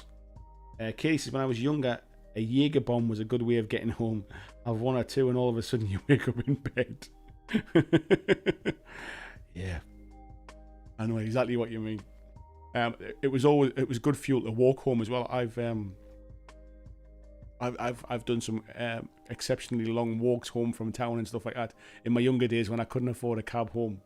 Kind of like I've got £10 left. Do I stay for a few more drinks and spend it on that and walk home, or do I get a taxi now? And it's like, yeah, I'll just stay with the lads. And Rob says that Dormy will be bought. That Dormy is huge. Have you seen the size of it? I think the rumours are that is going to be about £80, that model. So I don't know what that'll be in the US. What, $110 or something like that? It's going to be a bit of a pricey model, that one, I think. But yeah, it's quite a size, to be fair. Excuse me, well. Oh. Well, according to the temperature thing at the bottom of my computer here, it is still 20 degrees outside. And it's like nearly 11 o'clock at night. That's unheard of around here. Rob says I have a HeroClix version, about 10 inches tall. And Kaylee's saying, yeah, it comes with scenery as well, though. It does come with scenery. I mean, it's a hell of a size. It looks awesome. BG says if it's two or more drinks or a cab, always go to drink. Yeah, that was always my thing as well. Walking off the beers never hurts. Yeah, I guess. I mean, I don't know what it's like for you, VJ. I assume, like, I don't know whereabouts you live, to be fair, but like, I always think of Australia as like a lot of kind of people being quite spread out apart, like not necessarily being that close to kind of busy city centres or busy town centres and stuff like that. I guess there's always a pub somewhere, though, isn't there? Mark says the MCP apartment building and Doctor Strange home look wonderful. They look fantastic, mate. They're a bit pricey. I'll be honest, the stuff that I've been printing off on my 3D printer that I got from Corvus Games Terrain, I've been more than happy with that, to be fair. I mean, I think his buildings cost about like £8 or something like that, and then it probably costs about £4 worth of plastic to print them off. I've been really pleased with him, and he does an absolutely fantastic what's it called again, the Doctor Strange home thing. He does a fantastic one of those that's been available for quite some time, and to be honest, it was that model that made me get a PLA plastic printer, to be honest. So yeah, no doubt that they're fantastic quality. Like in case I really enjoyed painting the NYC apartment. Yeah, they're nice. So that apartment can be built a couple of different ways, I think, as well. Marcus says, I am the friend who always gets people home, but I will have my fun when they are drunk. Many pranks. Sanctum Sanctorum, that's the one. I'm glad you're here, Kaylee. Keeping us right. V says, I'm in a village and we have two main pubs, both easily within staggering distance from my place. Yeah, where I live, it's a little bit kind of rural where I am, and there's only really one pub near me, and it's a bit posy, to be honest. It's a bit of a posh pub. And it's bloody expensive as well. But unfortunately, it's the only one that's in walking distance. If I want to go anywhere else, I've got to get a cab. And unfortunately, by the time I pay for a taxi, I might as well have just paid the extra money for the beer at the pub, kind of thing. Like if I'm going to have, I'm saying anything less than 5 pints, like I have more than that generally. But like if it's £1 a pint more expensive, and I have 5 pints, it's going to cost me more than £5 in a cab. So yeah, I tend to just go to this local pub, but it's a bit posh for me. Like it's a bit more, definitely a bit more upmarket than I would normally drink in. Jason says, what is that dummy model he was talking about? I'll see if I can get a picture of it on my phone and show you it on the screen, because I haven't got my laptop connected to. I haven't got it connected to the stream tonight. Let's see if I can find. Nigel Jones, I'll just add him in as well. Thank you, Nigel, for joining the stream. I'll see if I can find any of the pictures of Dummy. The video is fantastic if you can see it.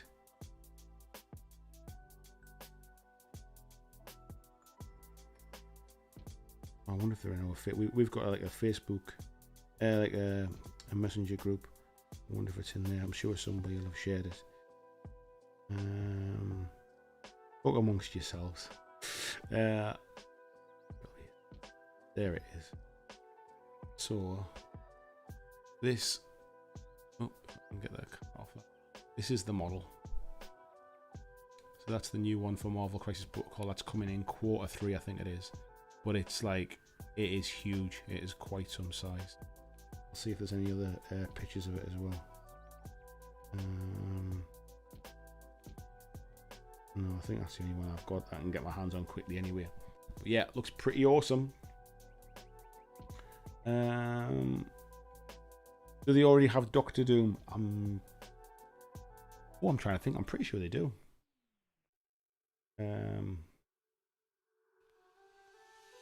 Yeah, there's quite a lot of stuff out for Marvel Crisis Protocol now, to be fair, mind. Keeping up with it is a bit of a, if you're a bit of a collector, yeah, it's pretty. Oh, you're clearly saying no, they haven't. I must be thinking of something different. But yeah, it's, if you're a collector, there's a lot to keep up with. If you just want to play certain factions, it's not so bad. But yeah, they come out pretty much thick and fast, mind.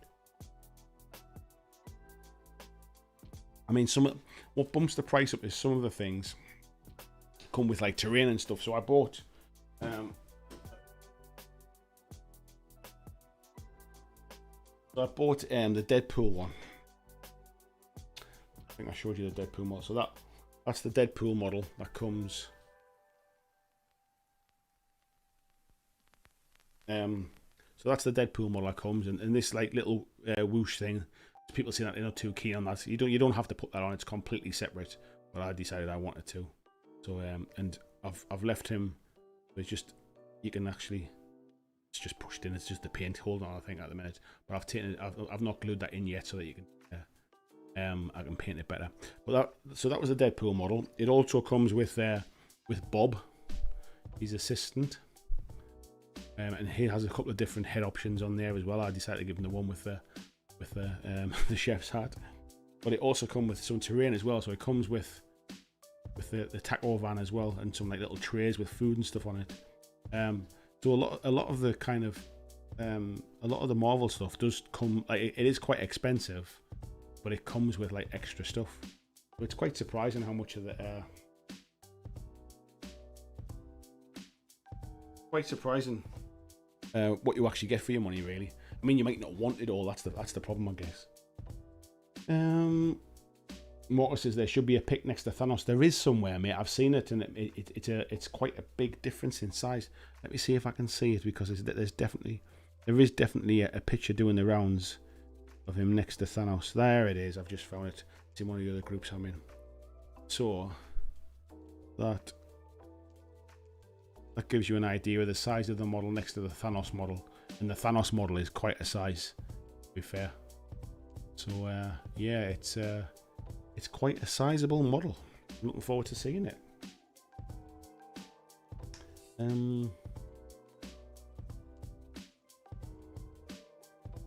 Marcus says, I'm glad they did not go with the MCU. Don't know. Well, it looks awesome. Thanks for sharing. No problem at all.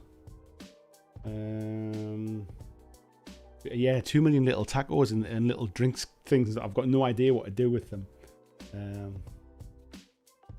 Which I got a few models I painted: Ghost Rider and Daredevil and Punisher. Yeah, I bought the starter box. So those that haven't seen it, that is the core box. Comes with 10 models and some terrain. So I've been working my way through painting those up. And I also bought this Deadpool, and I bought the Hulk one as well. And I'm stopping myself from buying more until I've painted those, basically, because I don't want to just kind of like throw money at this yet. But I am enjoying playing the game. I must admit, I've played it quite a few times now, and I've enjoyed it. Marcus said he's a big un. He is a big un, mate. He is a big un indeed. Right. I think on that note, we'll call it a night. So, thank you very much, folks, for all of you that have joined us this evening. Really appreciate it. It's been nice to do a bit of painting, have a bit of a natter, just kind of like a bit of a catch up, bit of a community night. It's always nice to have those ones. Rob says, how big would you say he is? I was going to get it, but it looks smaller than I thought. I'm sure I've read somewhere it's about... Is it about 9 centimeters tall? Sound about right? Quite a size, I think, mate. No, 9 centimeters sounds way too small, doesn't it? I've read it somewhere, mate. I can't remember if I'm honest. Anyway, thanks everyone for joining me tonight. I'll be back on Monday for the live stream. So take care, everyone. Have an awesome week and a fantastic weekend, whatever you do. And yeah, keep smiling, keep safe. I'll see you all next week. Thanks for watching my video. I hope that you really enjoyed it. And if you did, why not consider clicking on the suggested video below to see more of the work that I've done. If you'd like to support the long-term sustainability of this channel, why not consider checking out my Patreon, where you can pledge and support from as little as $2 a month. And there is lots of different tiers and bonuses, which will give you access to a private Discord server. It will give you free t-shirts, free mugs, a podcast every month, and a number of other things, including getting your name at the end of every video, like these awesome folks who already support me now.